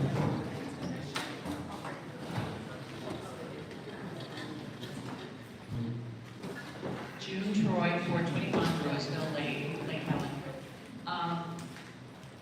So I wanted to request that Lake Helen adopt the more current ordinance and be the same as Volusia County. I don't think we've probably addressed our animal control ordinance or cruelty ordinance. I don't know when was the last time. It's been a long time. In June of 2022, Volusia County adopted an anti-tethering ordinance. Tethering, I'm sure everybody probably knows what that is, but tying an animal to a tree or a cord or a stake with heavy chains or line or rope and being left unattended. There are some animals that are that way 24 hours a day, 365 days a year. Freezing, lightning, whatever the weather is, they're out there chained up to a tree or a stake. Because we have not adopted the anti-tethering ordinance, which Volusia County now has, and 6 of our surrounding cities have also adopted the ordinance. I just think we need to come up to date with it. And I don't really know how you do it, but this is the start, I guess, to simply, actually, Volusia County said they have a program where any of the surrounding cities, and I think there's 8 of them so far that have joined this program, where Volusia County will even do animal control for us. They'll work with them, right? We're mutually with them. Right. Are we now? Okay, so we just are lacking this most current ordinance to prevent the cruelty and the danger of having animals chained up all the time. They don't allow it anymore, and the other cities around us, most all of them do not. I sent emails to you guys, and it was in the emails. I would have to check my notes. I think it's Deltona, DeLand, DeBerry. I'm not, Pearson, I'm not sure about Orange City, I'd have to look. But I think we just need to address it. I'm sure we've had all these other things going on with flood water and building and all that, but the animal ordinance hopefully can be updated so we can comply with them on that issue. Now, one of their new, in addition to the anti-tethering, they also had a couple of other things that they updated that maybe we would want to look at. One of them had to do with declawing cats. It's not allowed anymore. And one of them had to do with pet sales or something. I really didn't spend a lot of time on that because my main concern was this loophole that we need to close. That's pretty much it. After getting her multiple emails, I did do some research on it. Lake Helen's tethering rules are one sentence, and it allows all sorts of tethering and chaining and cabling. Volusia County's tethering ordinance against it is 1.5 pages. So it's quite a bit more in-depth than ours is. So, I don't know, the rest of the commission want to discuss it now. Okay, go ahead and make my motion. I make a motion that we change ordinance 24-04-00 D3B and remove that section and add in and adopt the Volusia County section 14-39 tethering. You'll have to come back to an ordinance. You can't do that tonight. You're really just directing staff to bring back an ordinance to accomplish that. Okay. If we can do that, if the commission agrees with that? That puts the ball in motion. That I'm sure with, does this also, well, Scott may be getting ahead of the game, animal control, code enforcement, that would also be folded into this ordinance in terms of enforcement. Yeah, our animal control, I assume is enforced through code enforcement already, so this would be just a new regulation. That's another regulation. Okay. And what was that regulation again? The section? You want- 14-39. Well, I know the cities, Volusia County. or how about the cities? Ours, 24-04-00. Duty of animal Or owners? .00. We can bring that back. All right. Thank you, it's in motion. Thank you. Okay. President Prescott? So, can I just say, if you have any questions, you want me to do some more legwork or find things for you, just somebody email me, I'll be more than happy to do it. You know, the exact. We're gonna pay him to do it. Okay, we'll have it ready for next month. Okay, good. Thank you. Kelly Nebraska, 616 John Street. As you may know, I went ahead and had a blessing from the commission to redo our ordinance in 2020. It was, we started, and I believe we have the final motion in 2021. Tethering was, can you hear me okay? Tethering was one of the subjects that we visited, and we got a lot of pushback on the tethering. Personally, I think it's great. I sit on the animal board for the county, and I think that what we have with the county is very, very conducive to what we would need. Quite often you do see animals, not only in Lake Helen, but throughout the county that are tethered, and it seems quite inhumane. So that's why the county went ahead and did that one. The section in the county, I think you just said it, Roger, was section 14-39, and that's tethering. And under ours, we could easily add that in, just as and even as a precaution, we could even add in that we adopt some of the countless ordinances that are out there. Just as we have the ordinances in that what we added in is very clearly stating the ordinance of the Florida statute for neglect and under a dangerous dog. So right now, the only tethering that is required underneath our city ordinance for animals is under dangerous dog. They remain tethered and muzzled. So I think that is a great option to add in. I'm very happy to hear that we're advancing. Thank you.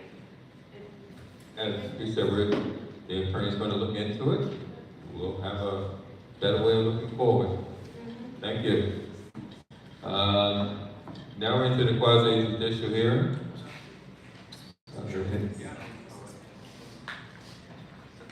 Yeah. Are there any ex parte communications with anyone on this particular item? We have 121 North High Street for new roof, 637 Macy Street for a new addition. Anyone had any conversations? None? None be had. Okay. Scott, you want to get the Certificate of appropriateness. rent? Can we do this, please?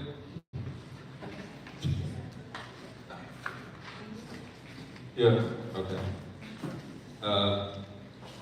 We were at the certificate of appropriateness. Okay. Okay. We already asked there's no ex parte.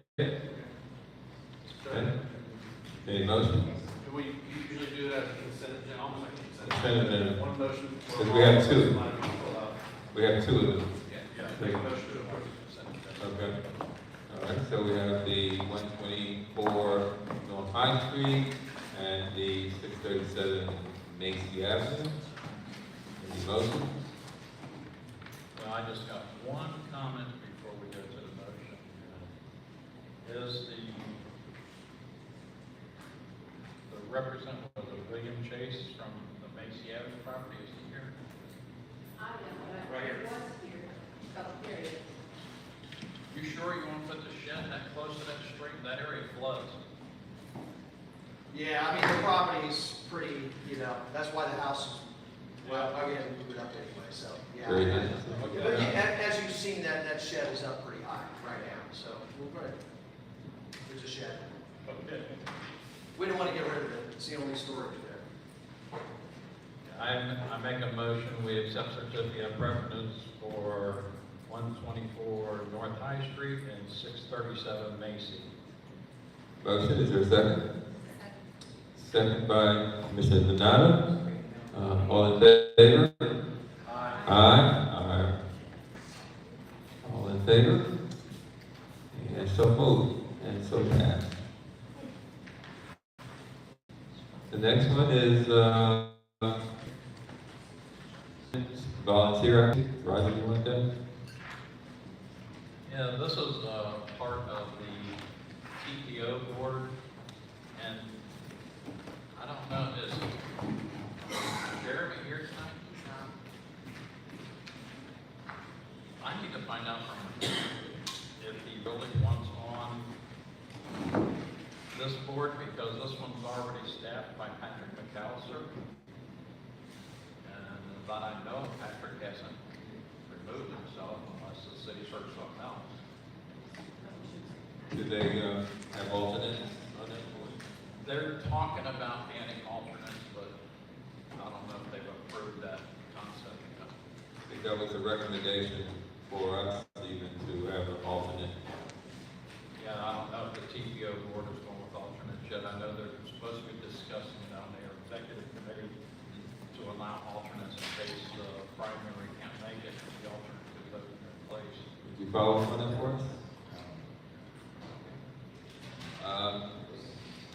So what do you want to do with this? You're saying that there's already someone in that position?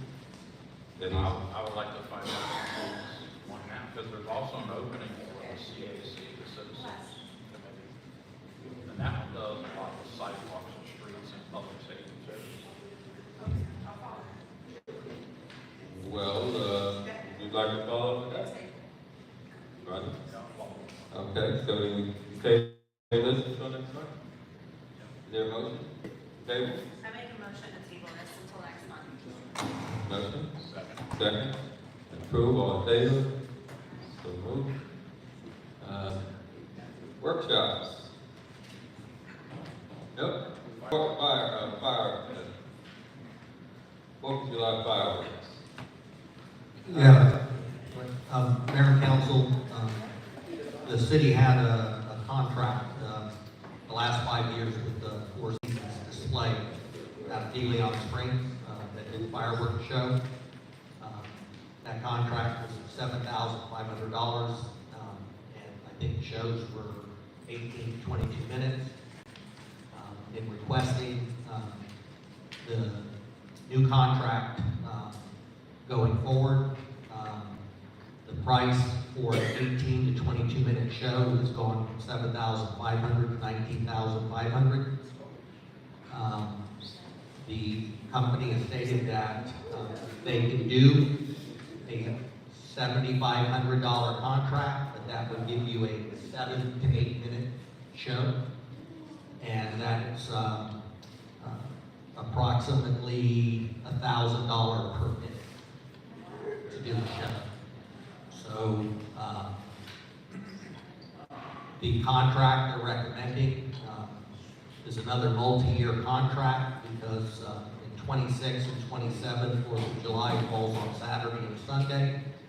And what the state is historically, they've not been able, or there's not been enough pyrotechnics, equipment, and products available when the holidays fall on the weekend. There seems to be more of a demand than maybe when it's midweek. But you all have only budgeted $10,000 for this year for the show. And I'm not signing the contract.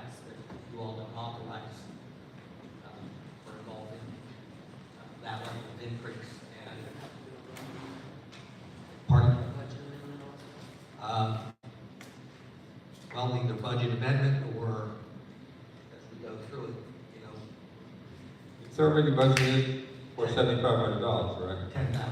No, but we're budgeted in our, what is the budget for The that? current budget is $10,000 for fireworks. So we'd have to add an additional $9,500 to accommodate this? Yes. And since you said it's below 10,000, because it's below 10,000, you said something about because it's below. No, I'm saying I wouldn't stop signing a 5-year contract No, I mean, for the- in the city for $19,500 without you all knowing. Right. Just for clarity, because this was on Lee Everett's table, if I'm not mistaken. The letter that we had from the company is dated February 14th. He had already left, but was this presented to him? Well, actually, Mayor, the letter was sent to you. February 13th, 14th. Dated February 14th, when the item, we requested documentation from them to bring it forward. So, there's no fault here. You had a 5-year contract, that 5-year contract expired. Right. So the company is saying in order to renew the contract, they've stated in their cover letter that they've been losing money the last couple of years at $7,500. So, you know, I'm not here to defend or knock Lee, but this is not something that we did. No. We lost the contract to go from $7,500 to $19,500. You know, we in our business, we can all take responsibility for mistakes or something, but this didn't jump because it didn't sign a contract. It is what it is. The price went up. The only reason I'm bringing this up is the rumor gets out before the truth does. So that's what I got in with. So I just want to make sure that we have there is no conflict. And just to clarify, because that's what we're saying, is that this contract has now jumped to $19,000. So it's up to the board to make a decision about how we want to progress with this. Yes, sir. I've got a question. How much does the market in the park bring in? We looked at that number, and I'm going to go off the top of my head. I don't think it covers the 19.5. Well, I know it don't cover 19. If I go by what Karen says, she says it's about 14,000 a year. Typically, that's where the money comes from to pay for the fireworks in the past. So that's why I was wondering how much was it bringing in, if it had gone up or down or what. I think that number is fairly accurate based on the last time I think the question was asked. I can get that verified tomorrow in terms of that So area that's- report. If that money is being used for the fireworks, and that just leaves us adjusting the budget to 5,500 above that to be able to make it. In theory, yes, but in principle, the revenue and the expenses are two separate. Yeah, the revenue goes into the Yeah, general account. in terms of that, so yeah, thing. you don't have a system right now where that money specifically goes into a line item, like in tax fee or something, that Right. can only be spent on something. It goes into the So you don't have, general, yeah, so so we you, still have to approve for the, Yes. the whole increase, Yes. but yeah. I'm just pointing out where some of the money's been coming from. Yes, sir. Question. We did put a line item for a event coordinator, $60,000. Now, I don't think anybody's looking to hire anybody at that amount. Could we possibly use some of that money for that event coordinator designated to add who able to get past this point and then maybe look further down the road? Because this is kind of like, they're already preparing for the 4th of July, and we don't make a decision to get an 8-minute firework as opposed to a full firework. Is there some other way that we can maybe manipulate what we have already allocated that does not have a job for or description? That's a policy decision that you have the right to make in reference to the current budget of reallocating, if you want to use that term. So that's It's not for me to say yes or no. I mean, you Right. guys control the I'm just- purse strings. I guess the question is, though, is that would get you to 1 year. So Right. this is a multi-year contract, so the question there is, I mean, do we go back and is it a 1 year contract? And then we're just worrying about this year and then, Well, I would think that because of the lateness of the hour, because of the urgency, I would think that if we made this a decision out of money that we've already allocated for, which we do not have anything for, that when we do make up the contract, somewhere within the contract, we can make allowances for the fact that prices have gone up. We've had the same price for the last 5 years, so we can get past this particular junction. Because the only reason I'm saying is because the fireworks are pretty much the hallmark of the holiday. And we're known for the fireworks. So rather than twisting ourselves into a pretzel, if we took that money out of it, and even if because that money is already allocated for a event coordinator, even if we hired one or if we advertise to hire one, that money is not even, half the year's already gone. Yes? Even if you sign a multi-year contract as worded, you can cancel a contract if you don't budget money for it, as long as you cancel the contract up to before the deposit is due under the contract for the next year. So even if we do a multi-year contract, we can do it for this year, and y'all can say, want to go out for bid to see if we get something better, and see if we can do something, the staff can get a better deal between now and, let's see, the deposit is due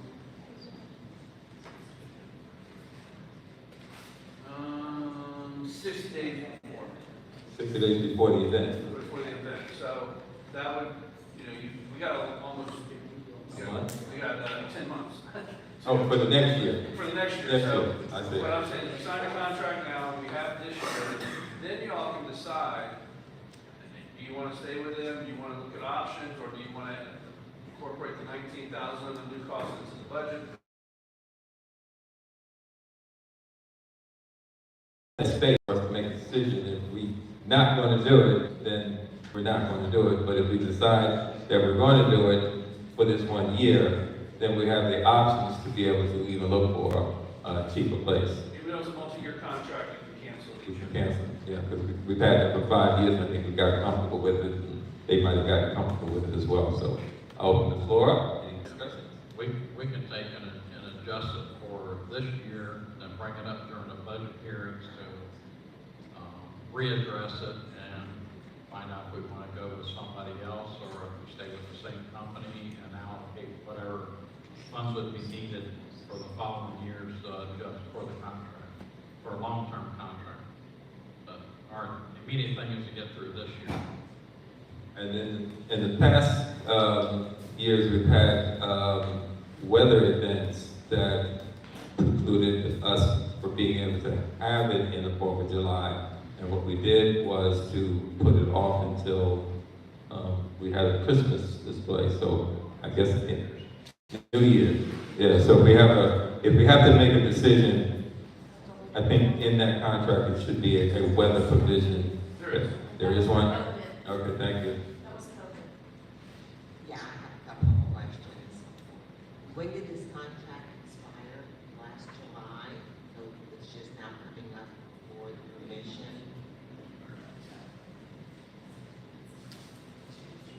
And has anybody, do we know of anybody, last administration, looked for any quotes or talked to the company that we're currently with?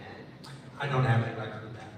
And according to their answer, their letter here, we've enjoyed having you as a client since 2008. Oh, I'm sorry, well, Hey, Mayor. in the package. They're sitting in the audience. Yeah. Mayor, they're in the audience. Oh, there they are. Okay, let's negotiate. I saw the security. I thought it was somebody else.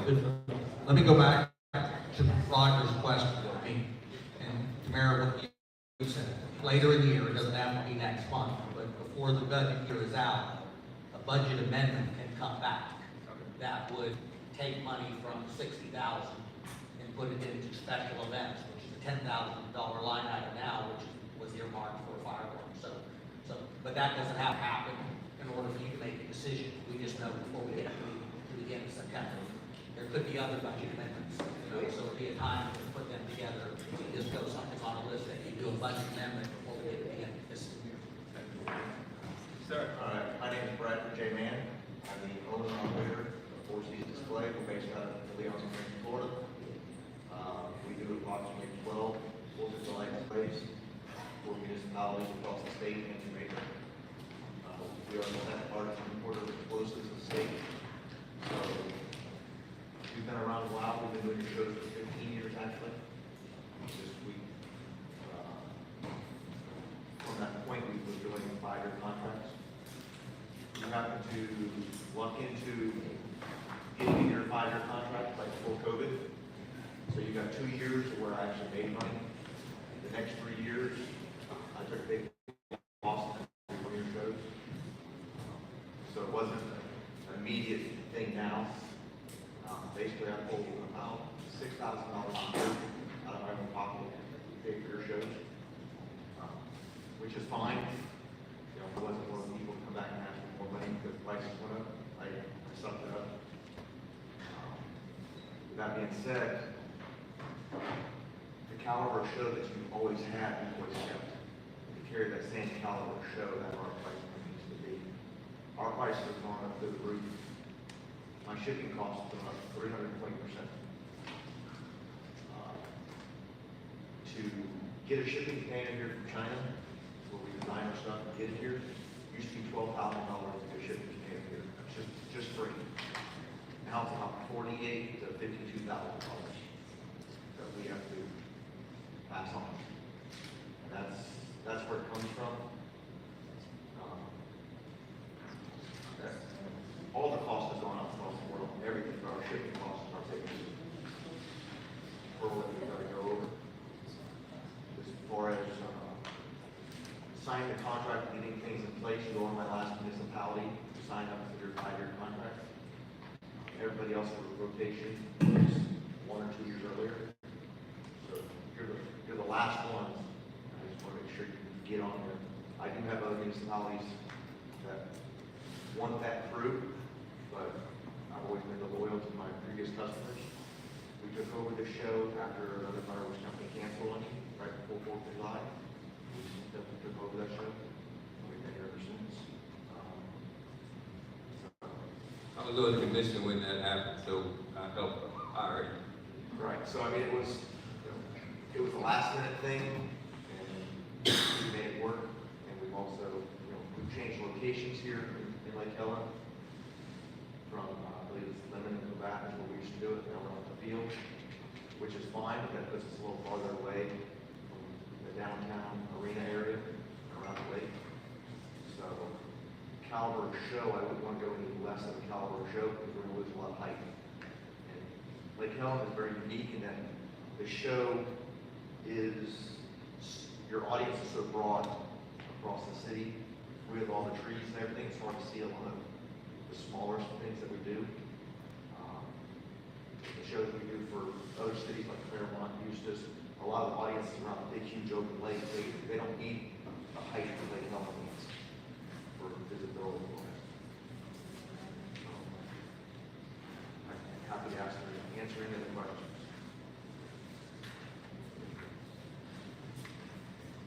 When I used to watch the fireworks, I used to get up on top of the fire station in Deltona, and I could see Sanford, Daytona Beach, Lake Helen, Volusia County, D-Land.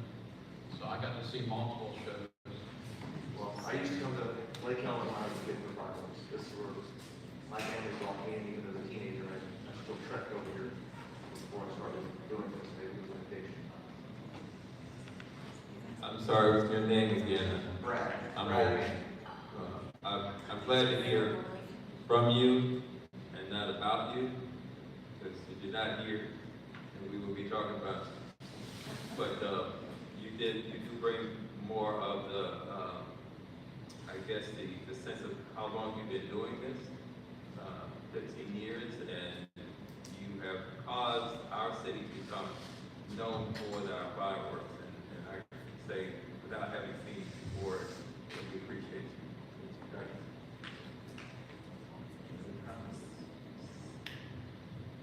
Well, we got a choice between accepting the 19,500 or going with the 35,000 drone display.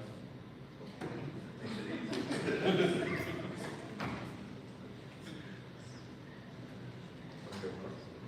Aye. Was there any consideration given to shortening the show?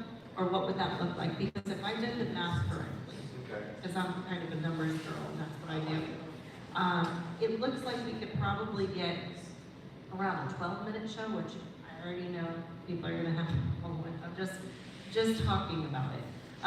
It would be around 10 to 13,000. So, is that something that's maybe could be a gap filler for this year? Maybe 12 minutes is too short, but is there some way we can maybe be in the middle for 1 year? We can do anything. My minimums are $10,000 single show for July 4th. Or I would go less than $10,000 for a multi-year contract. My multi-year contracts do a lot of things for me. They give me leverage in China to purchase stuff. They allow me to purchase lots of stuff and know that it's already sold. Right now, I'm sitting on 3 to 5 years worth of material, explosive product, affiliate strength right now. I have ATF at my house all the time. I get all sorts of inspections. I deal with a lot of things to hold this much product. Pollution County Fire Services know of my magazines there. I think we have 5 or 6 magazines, explosive magazines in Pollution County, the rest of the other counties. So we can move that price point or duration wherever you want. You're really not paying for the length of the show. You're paying for the quality, how fast you want it to go up. The guys doing the show, it's a husband-wife team, now son's joined in on the team. To go from a 10-minute show to a 20-minute show, their pay rate doesn't change. I mean, what's an extra 10 minutes sitting on the job? It doesn't. And they're flat rate paid by the day. So that cost, you're buying the fireworks shows at that price. You just tell me how fast you want me to shoot. Thank you.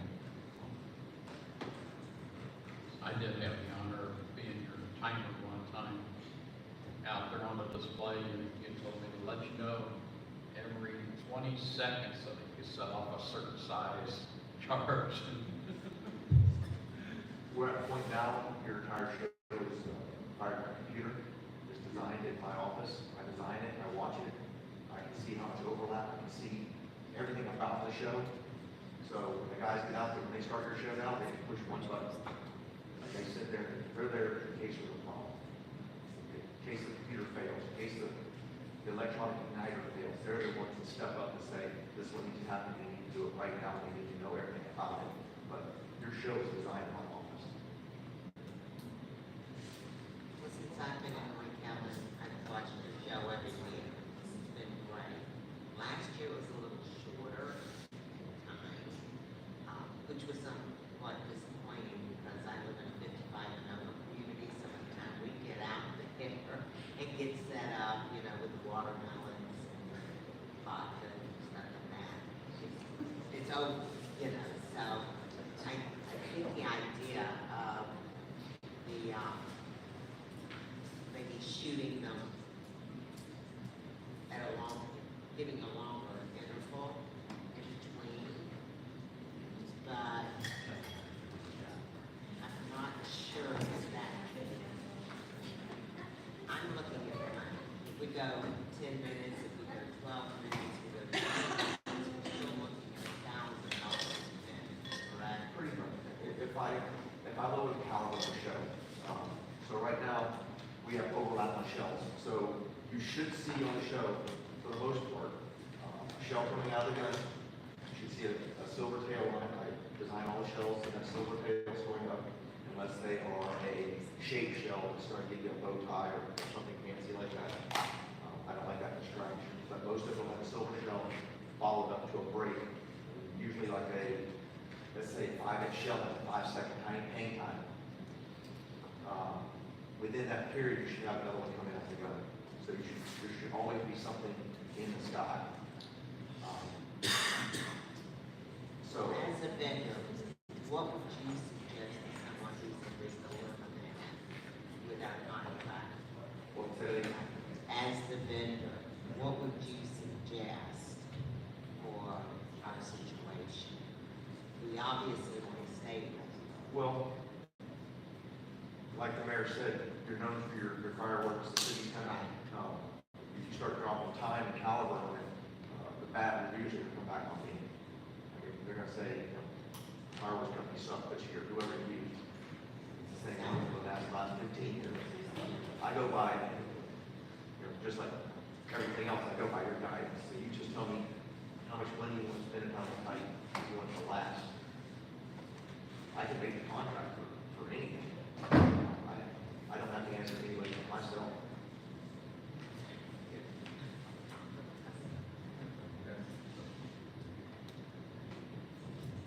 I personally think the 10-minute show is a waste of time. By the time you get there, like you said, and stand around 10 minutes and it's over. So I would like to keep what we've been used to. We have to pay more for everything we do these days. So, and I tell you right now, people in Lake Helen are gonna lose their crap if we don't have our fireworks. So that's just my opinion. So would you be up to us getting through this year and then working when our budget process comes up instead of doing a multi-contract through our budget process? What would be the single year contract price then? To do what, 18, or was it 18.5? 19.5? Do 19.5 this year and then start the process again next year? Yeah. That's fine. You meet my minimum, so that's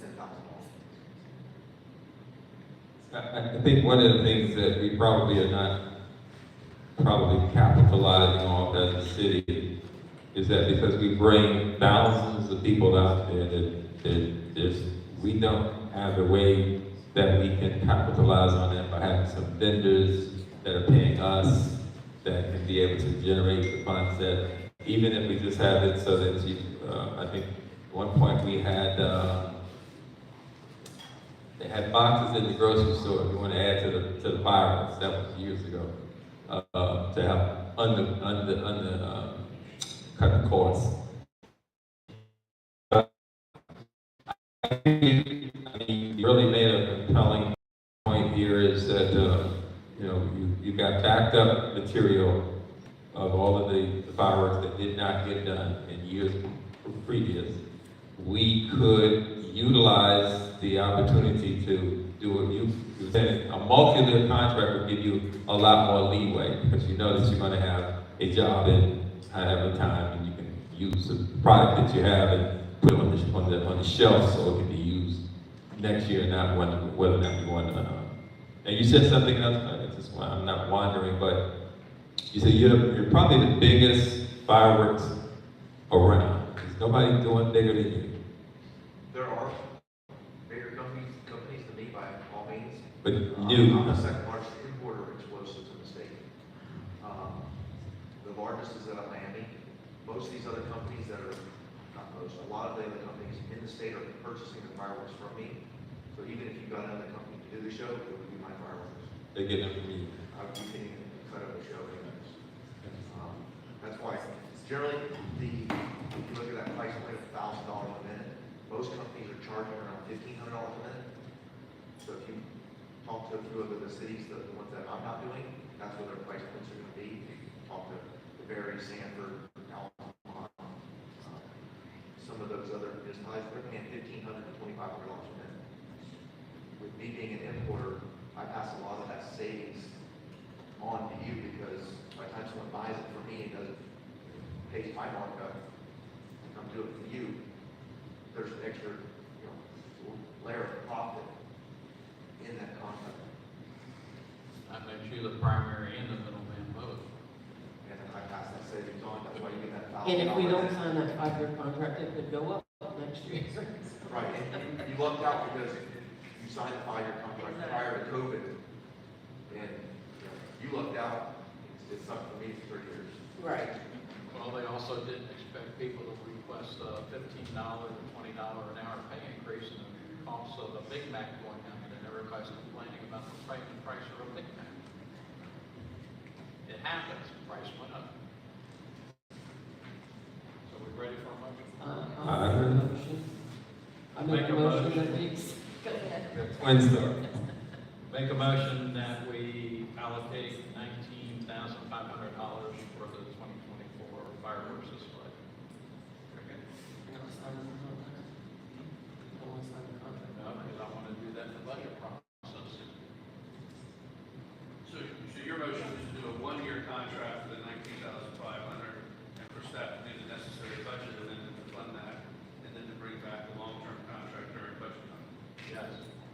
Let me clarify that.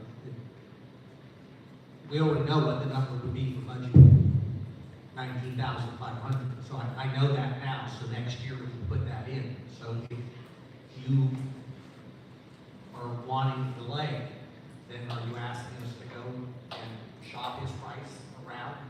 Because what I'm getting at is like, we already know what's being offered.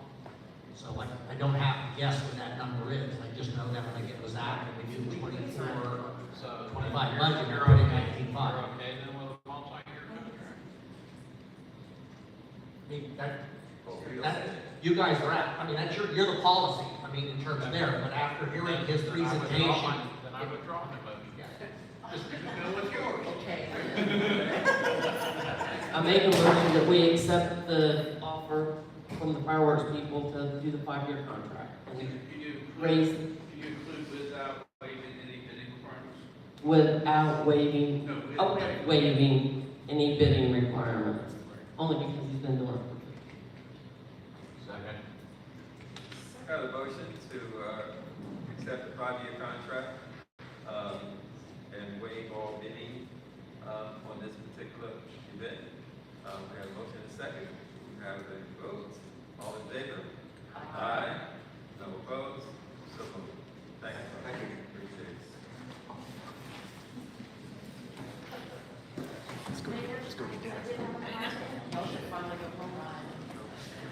You didn't get my card?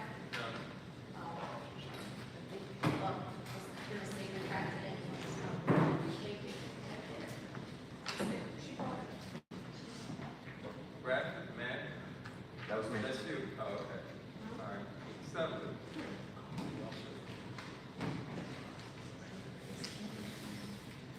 Kelly Brown's got fireworks. She wanted to talk on fireworks.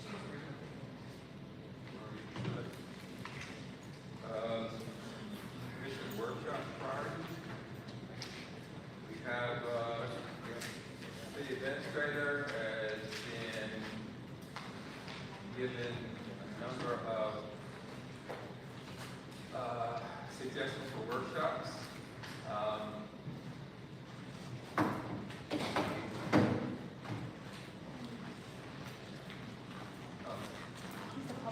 Since I have the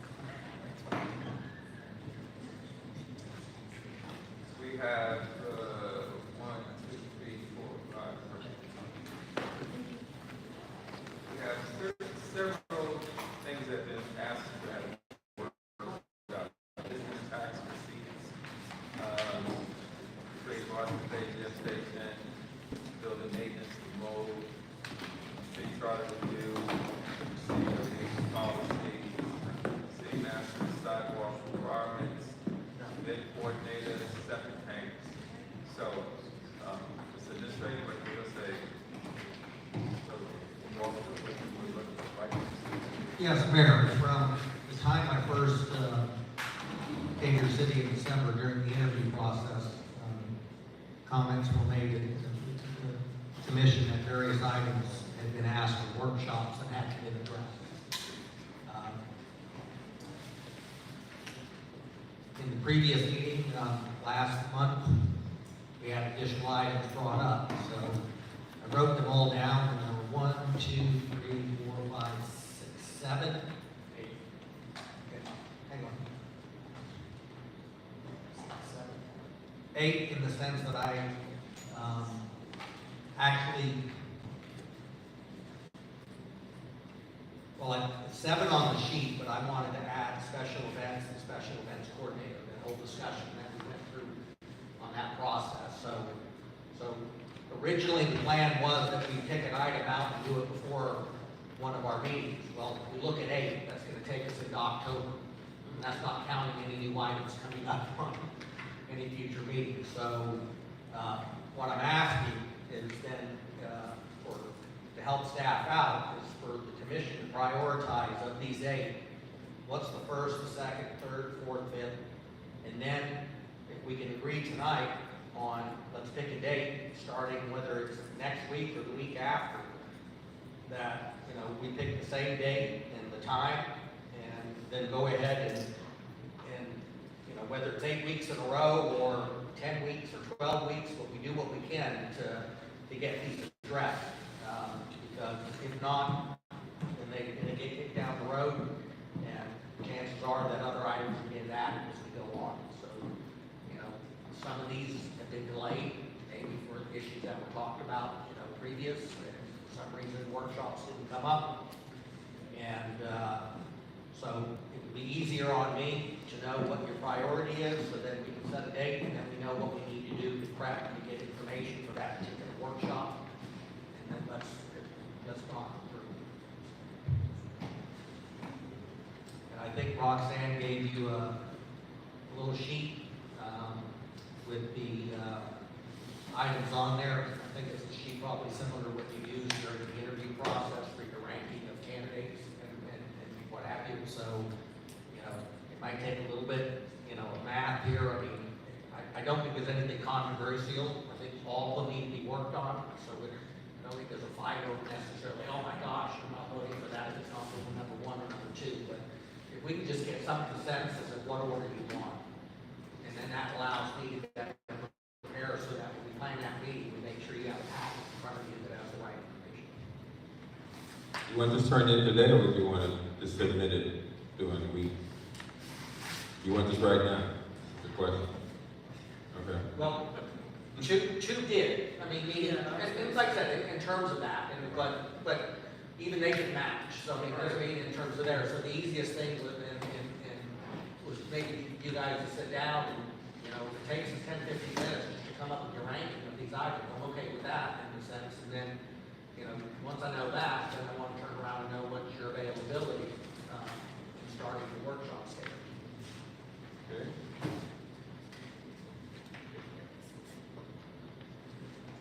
And I think, when we do the ranking, for example, we talk business tax receipts.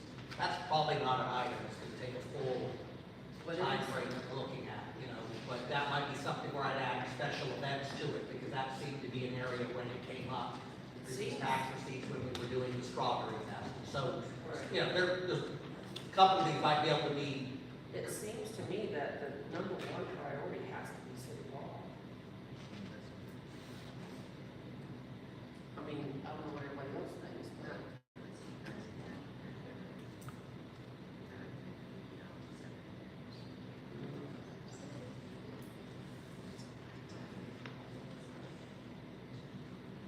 Does everybody agree on that? Yeah, I wholeheartedly agree. City Hall needs to be the first priority. And then I also have another question.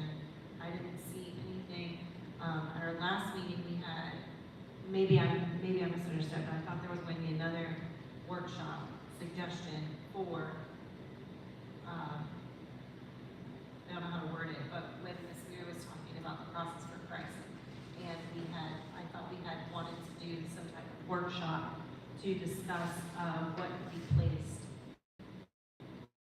in public places. How we do the donation policy. So I mean, I kind of wrote it in at the bottom. Okay. I don't know how you wanted to, word that. But, I'd like to see that we do bring that back for discussion, because I don't think I was satisfied with how we ended that discussion. Yeah, that sounds good. Public display.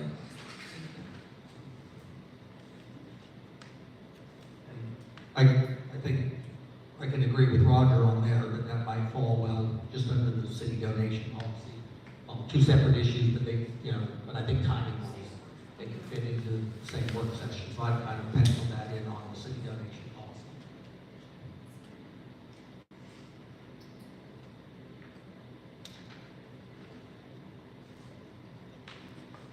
Sidewalk requirements needs to be looked at pretty soon. Now, some of these we could do more than one in a shot, if it's possible. Depending on how, well, That's a thought. That's just a I'm gonna thought. say something, and if this ticks you off, then it ticks you off, but knowing how long it takes us to get through just a regular meeting, business meeting of the council, I'm estimating that it's gonna take more time than what you think. Okay, so that's why it's broken up that way.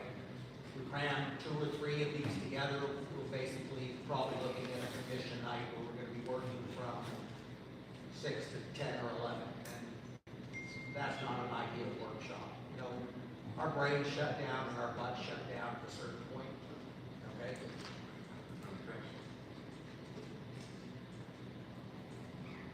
In which order? Mr. City Administrator, could you remind us, when does the jet station contract end? It's not for quite some time, correct?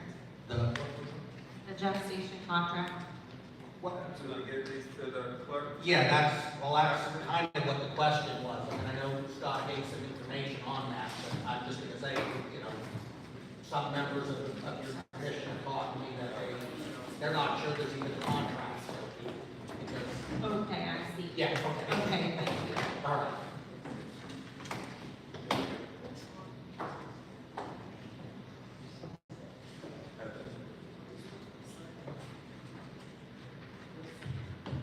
Okay, then, I'm sorry, I have so many questions. The last question I have right now is event coordinator. I'm not even interested in discussing it, if I'm being completely honest with you, so I don't even know if we're gonna have a workshop on it. Do I need to vote on that? Yeah. But it's 0. All right. Commissioner, the reason I think that came up is just that there's been discussion, just as we had tonight, about fireworks events, how they're done. Right now, they're kind of on a volunteer basis with someone that is just given a yearly stipend, and there's no budget for the events. You know, there's a line item that's put in, and in your current budget here, Right. actually, the line item for special events is zeroed out. The problem is we get conflicting events all the time because they're not coordinated. So we need somebody that's gonna monitor the calendar.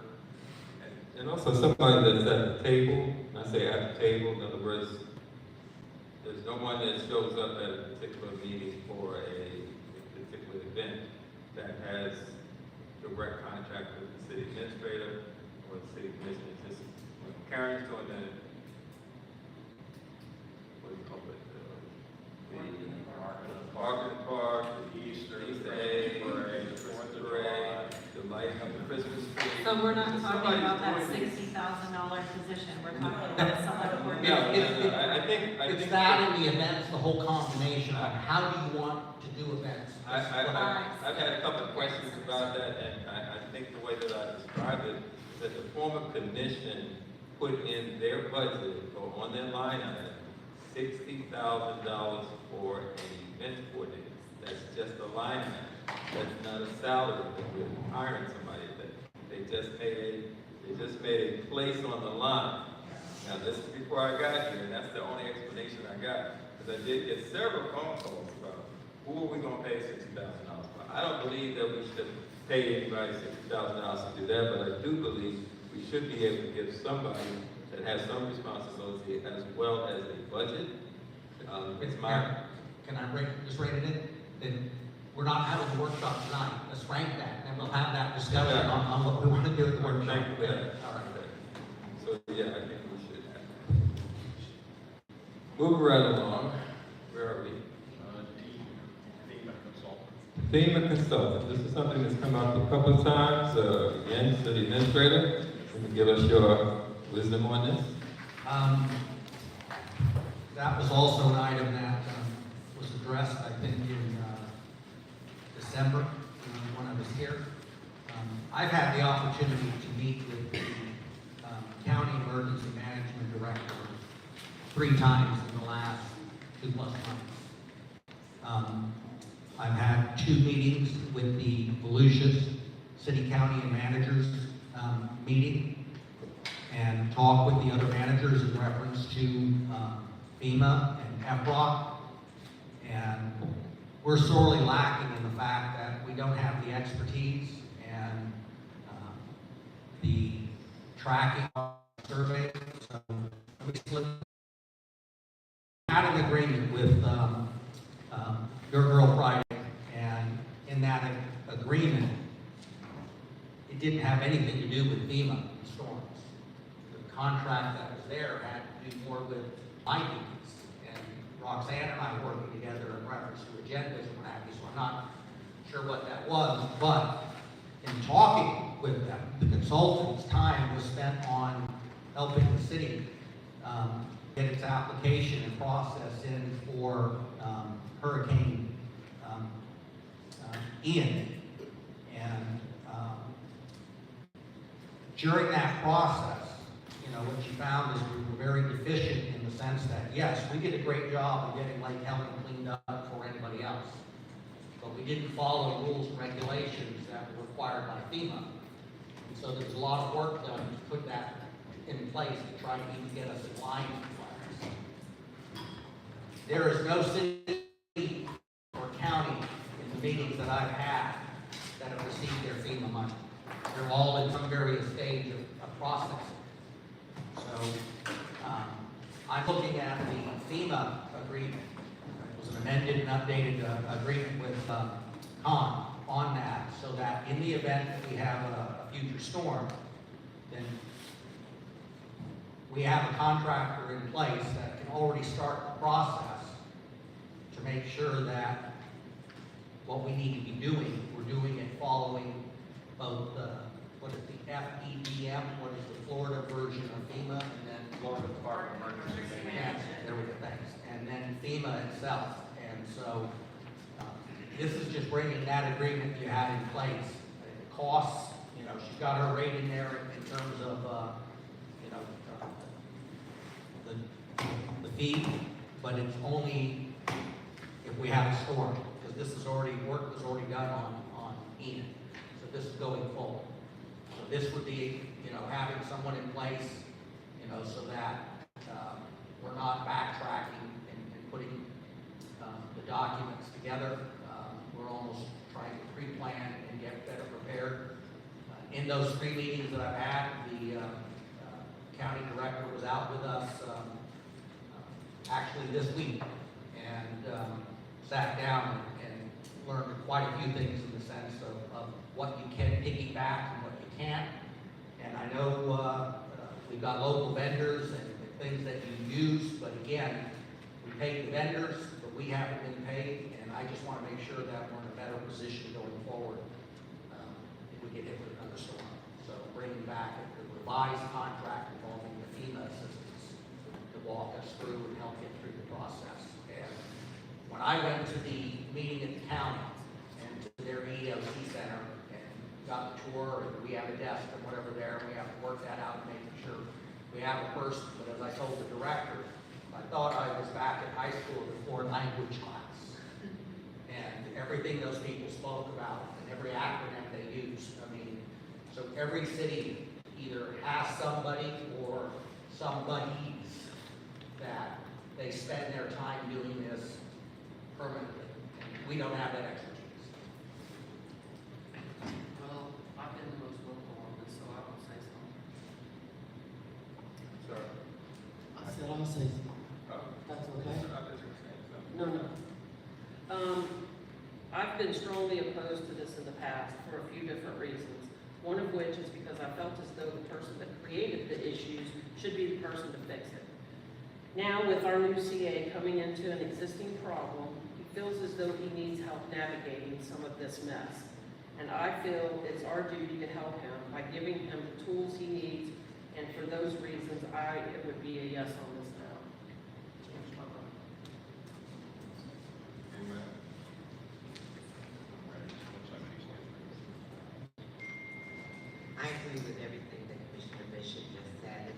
was just looking through the packet, I actually saw that in Rolla or the pond or someplace back there, doing the inspections, that called for Epiroc as well. So will Rural Friday be taking care of all of those tasks? It's a two-part process. I dealt with the first one just in reference to FEMA in dealing with a specific storm. But the state, has this FROC process, and it's an assessment. And while we've missed the deadline for 2024, No, we didn't. well, okay, I was told by the county that, the gentleman that, Well, according to the Florida Department of Emergency Management, Kevin Guthrie, we are in for 2024. We got until May 15th to do our DRA.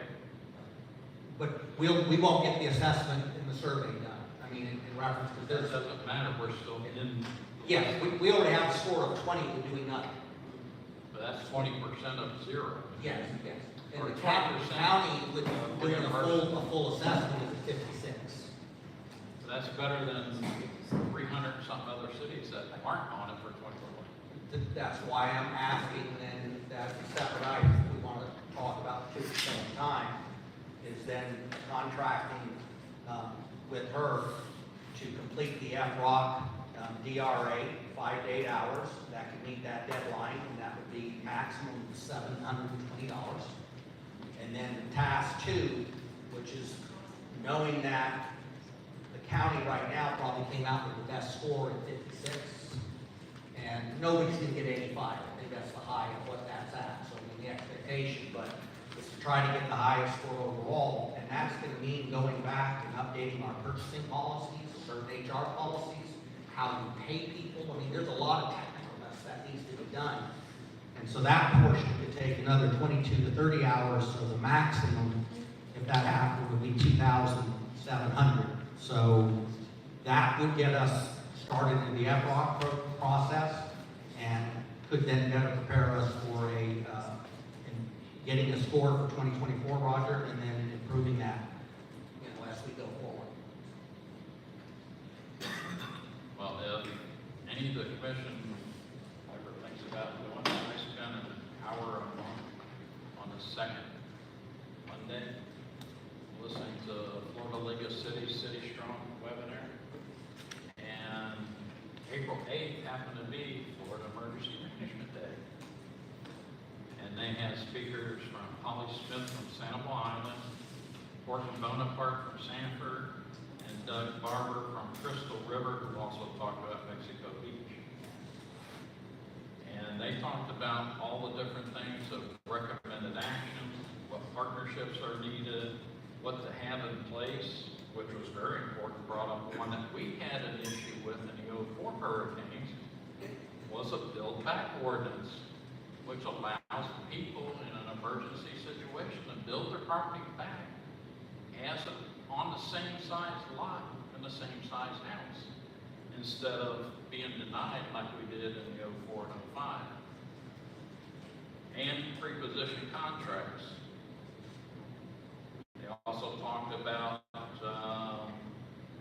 having lists of phone numbers and contacts, knowing who your FEMA representative is when they're assigned, figuring out what the finance department needs.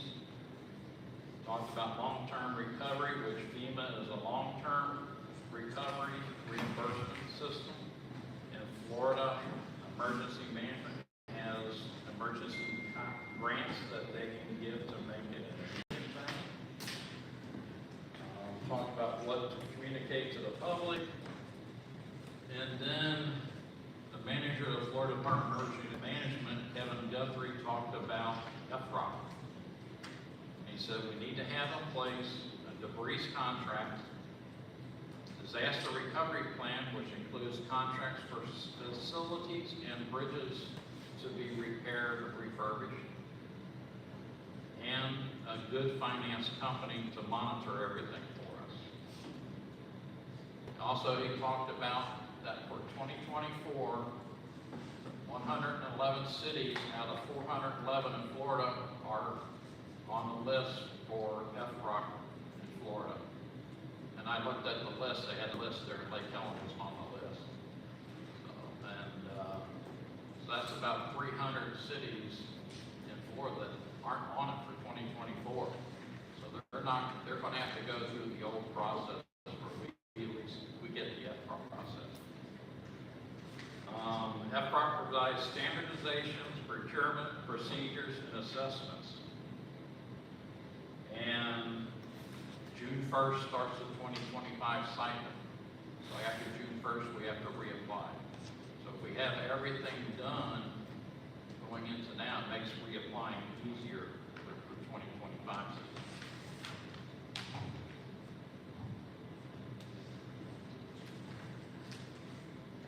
Any further discussion? Just have a quick question about the contract for Ms. Con Evans. The first page of the contract, section 4, under compensation, the very last line. If overnight accommodation, she's local, so we don't have a need for that? Yes. Okay, thank you.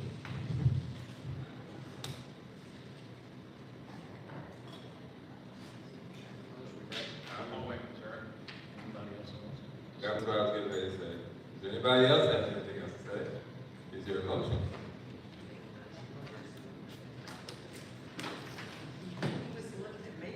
Well, that's because you were saying you're going to make a motion. You started talking, I'm gonna listen to talk.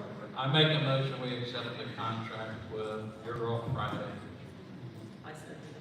So to our FROC contract.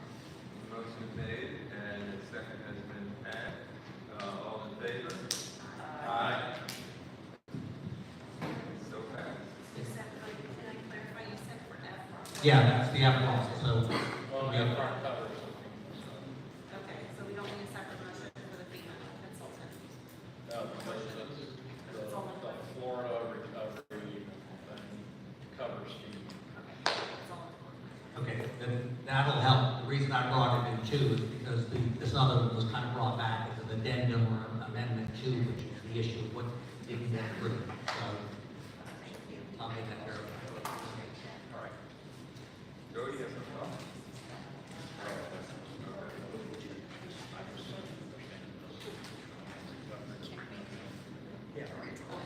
That's not an issue. Yeah, that doesn't, okay, that has nothing to do with all. But we're down to the yellow cards now. This is our public forum. Time has been allocated allotted for the public comment on any topic or item that is not on the agenda. Each speaker will allow 3 minutes and address the commission. Speakers must approach the podium. So, Allison, it's just a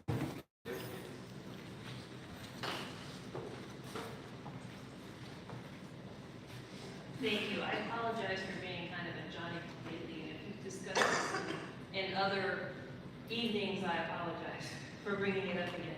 But the Strawberry Festival was a fantastic event. I was not able to attend last year, but this year I was looking forward to it. And of my invitees, the parking area that was designated for it initially was full 20 minutes before the event started. Part of that might have been bleed over from the market in the park, which was very well attended that day as well. And the parking signs were not clear.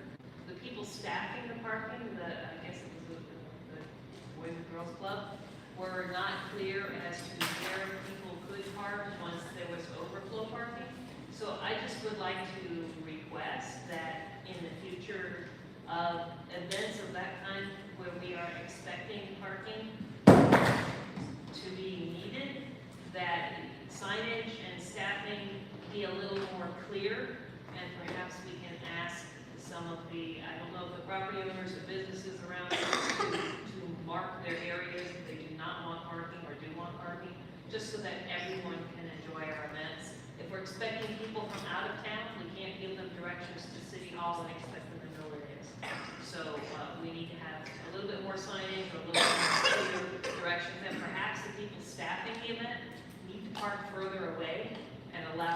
closer parking for the people who are attending. So I apologize again if we discussed it already. I didn't want to bring it up. No, thank you, that's why we're here. Mayor, if I can clarify on that, the citizens of Lake Helen need to know that was not a city event. That's a private event. So we don't have anything to do with the staffing, we didn't have anything to do with parking and signage.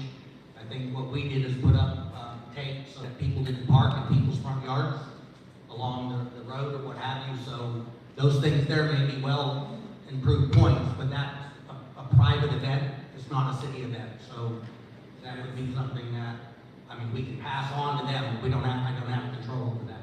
And that's one of the advantages and disadvantages of being a small town, is that there is a distinction between the county road, the city road, a outside event, a city event, so we tend to kind of all morph together, but like you said, it wasn't our event, we just provided the facilities. And that may be something that we need to take up next year, because they didn't have that conversation. They might not have, been aware that there was an issue. Like in 2 weeks, we have the auto show. I think it's 2 weeks. It's usually in April. Usually like Saturday. Yeah, and that's going to be another large event with a lot of vehicles, and we've been handling that for the last 10 years or more. So, we pretty much got a good track record with that. Anyway, thank you, Alan. Can I speak to that just for one moment, since that's not a city event, but yet they use the equestrian center? Yeah, they rent it out. How do we keep a conflict from happening?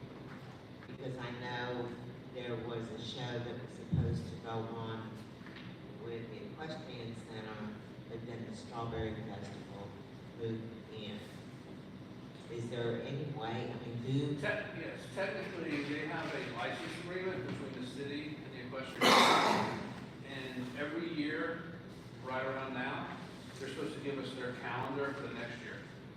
And they're supposed to check the dates off. I believe it's what the license agreement says. I could go back and double check that, but I think it's in May or something like that. They're supposed to give us their calendar of events when they will be using the equestrian center for the next upcoming 12 months. so that's the equestrian center that's right? What's that? The equestrian center is there. Yeah, we have a license agreement, I believe, with them. And then they're supposed to give us a calendar of their events, it's like May or something like that. Seems like the last two cars I have, they don't seem to be here.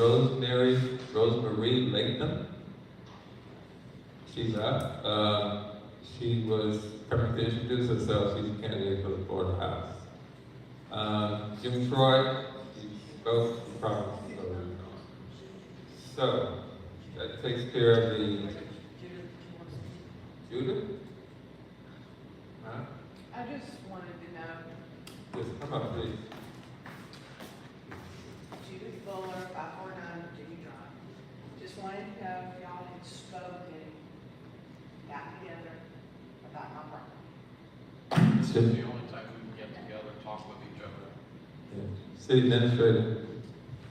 I have a meeting tomorrow with the city attorney and the city engineer at 10:30 to address Ms. Fuller's property and the other property that has a similar issue. So we have a meeting on that tomorrow. Which would be portions on? Yeah. And then will I get an email from you? Well, not to be rude, but I'd respond back to the mayor and commission. And I'll do that, but right now I have no idea what that email would be, so I. Right. I just, just want to be kind of like, get to the, want to know what's going on, what are y'all thinking? It's just, I've been in the house since 2015, I don't want to lose my house, but it is sinking. So I just need to kind of know what's going on, please. Yes, ma'am. We typically can't do very very much on it until they get done with their review process and give us a report, then we can do something. So we're still waiting for them to get the report. It takes time for them to mesh their times together. So.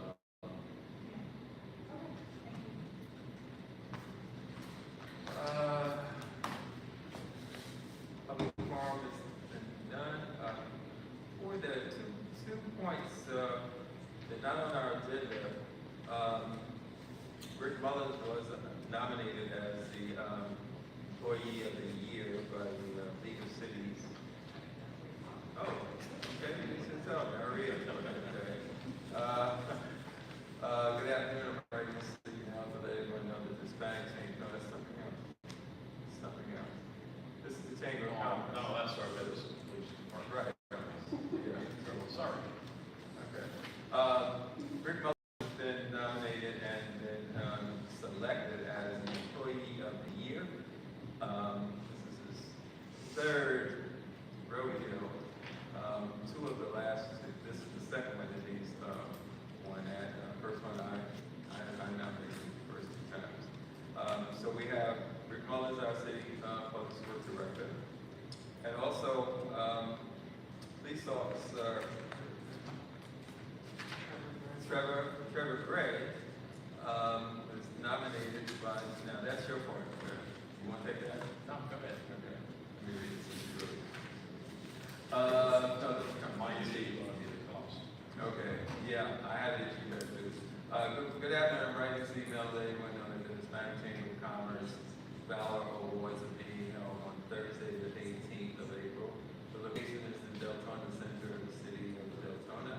Officer Trevor Gray was selected as the Lake Helen Police Department as the nominee, and I recently learned that tickets would either $65. This is from the chief. I have previously spoken to Officer Gray, and he wishes to have his separate wife, child, and parents attend. I spoke with a member of the Chamber of Commerce yesterday and discovered that Officer Gray and his guests must purchase tickets. A coupon code was sent for me to take $30 off of Officer Gray's ticket. I've never heard of such an award recipient or an immediate family having purchased a ticket. I personally do not agree with the practice. I want to give everyone a heads up, and I'm requesting that the city purchase Officer Gray and his family's ticket using then tomorrow at tonight's commission meeting. So this was an Mayor, I've already sent out a reply and I sent an email to Biden. That doesn't need your approval in terms of the fact of the dollar amount. And so we've already told Officer that we'll cover him and his family. And for those who want to attend, the conversation with the chief was, I think, more expressive, was the fact that, I'll be very honest, we will honor somebody and then ask them to pay for their own lunch. Just didn't seem like it said well. But since he was nominated and we've gone through there, we've gone ahead and agreed that we'll cover those costs. If any of you want to attend that, we'll cover that cost. Chief and I have said that if something like that comes up again, we'll get the details ahead of time, because it's the first time I've known somebody getting nominated and getting an award and then being told, oh, by the way, we need to pay for your lunch. I think we should definitely reach out to them, because we joined the Chamber of Commerce because the DeLand Chamber of Commerce had shut down, and the members that were in the DeLand Chamber of Commerce, they were then automatically transferred to the Hispanic Chamber. We joined, and by us joining is where we got the information that they were looking for nominees, and we were able to successfully do that. I guess the one point that I guess the good point out of it is that we're recognizing our employees beyond the cities or square, and that it does give us a good opportunity to promote our city and our individuals. And so I'll be looking forward to going. But I will have a conversation with that chamber. Any other questions? I mean, that wasn't even a question, that was just an insert in between the commission reports. So, that being said, start with zone 1. I don't have anything at this time. Vice Mayor? Got a couple good events coming up here shortly. For all our veterans out there, Veterans Stand Down is set for April 19th and 20th at the Volusia County Fairgrounds from 9 a.m. to 3 p.m.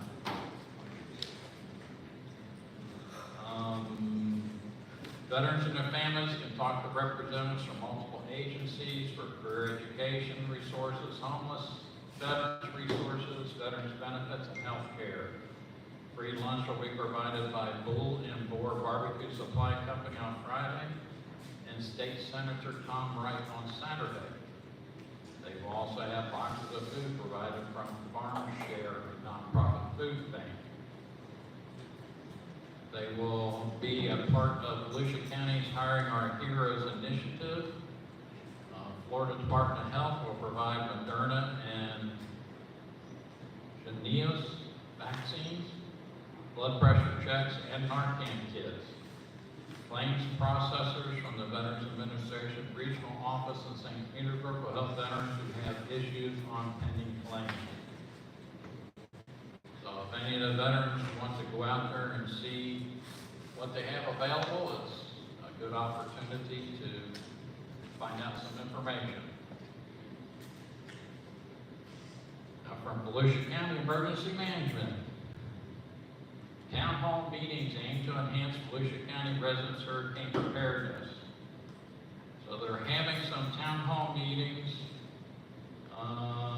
The schedule includes DeLand Regional Library, 5:30 to 6:45 p.m. on Wednesday, April 24th. Daytona Beach Regional Library at 5:30 to 6:45 Wednesday, May 1st. Ormond Beach at Thursday, May 9th. Deltona Regional Library on May 22nd. New Smyrna Beach Library on May 28th. And Port Orange Library on June 12th. If anybody else wants to host one, contact the Department of Emergency Management and they will schedule additional hurricane preparedness information. Zone 3? About the only thing that we have going on right now is that there will be less traffic in the villas because the snowbirds are getting ready to go back home next week. But I will say that they've been having a great time, lots of parties going on, and a lot of pickleball. What's most important to me though is to hear that Miss Deanie and Miss Betty are back in the museum, that it's opened up. I know they're happy about that, and let's hope that we just keep moving on and getting it fixed. We don't really.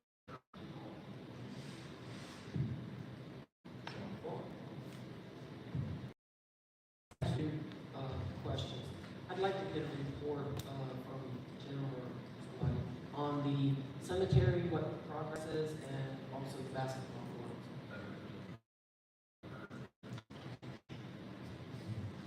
Can I just start page cemetery? What's happening with well, Ricky knows. That's better for me. Yeah. You don't know anything about it. I know you bury a lot of bodies here. Blackwell's just about done with the survey. I had her stop for a little bit because we had to catch up with what they're doing. They put rods down every course now, but I'm trying to figure out a way that we could either put PVC down or something that marked the main areas like A, B, C, and then they went in and marked the other areas for us. And they're gonna mark one whole set even further in for us so we can see how to mark them. So they're almost done. We probably got like 3 sections left for them to do. And then they're gonna make our whole new map course and where the things are, but we have a lot of grave sites that are in the driveway, which we figured that was gonna happen.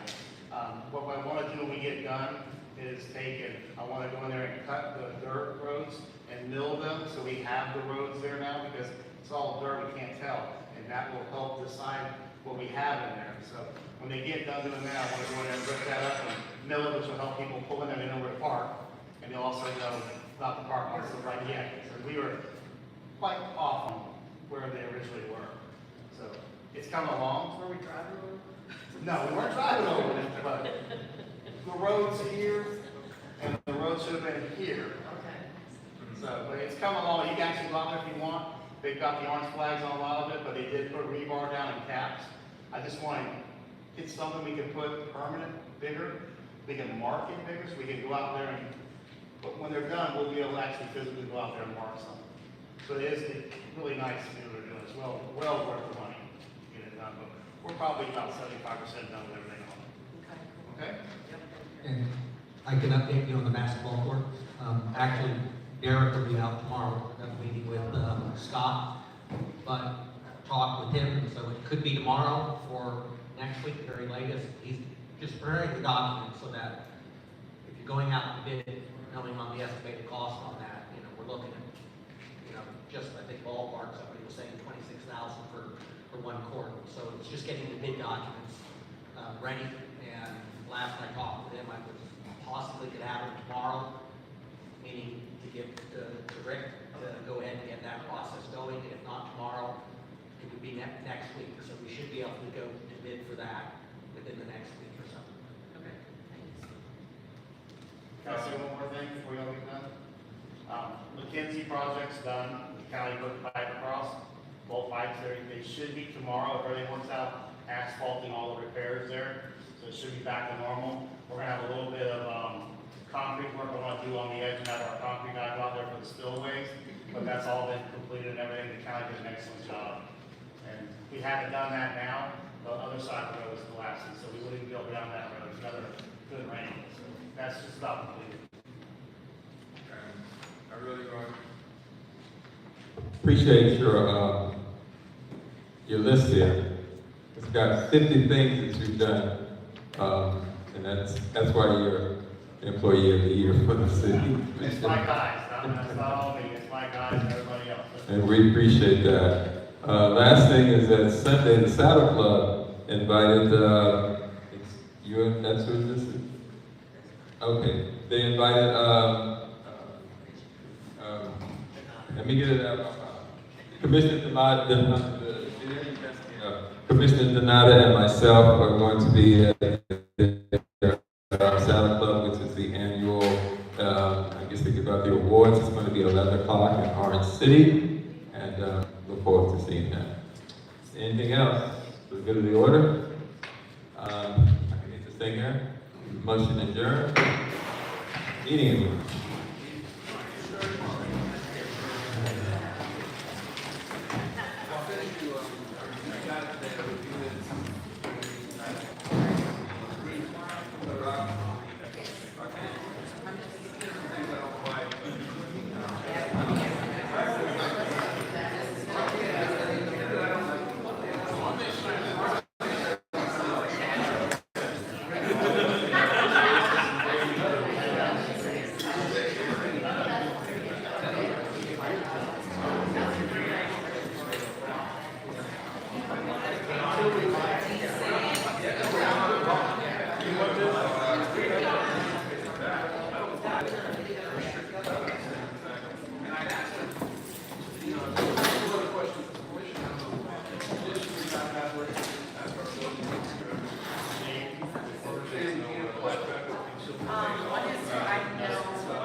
Yeah.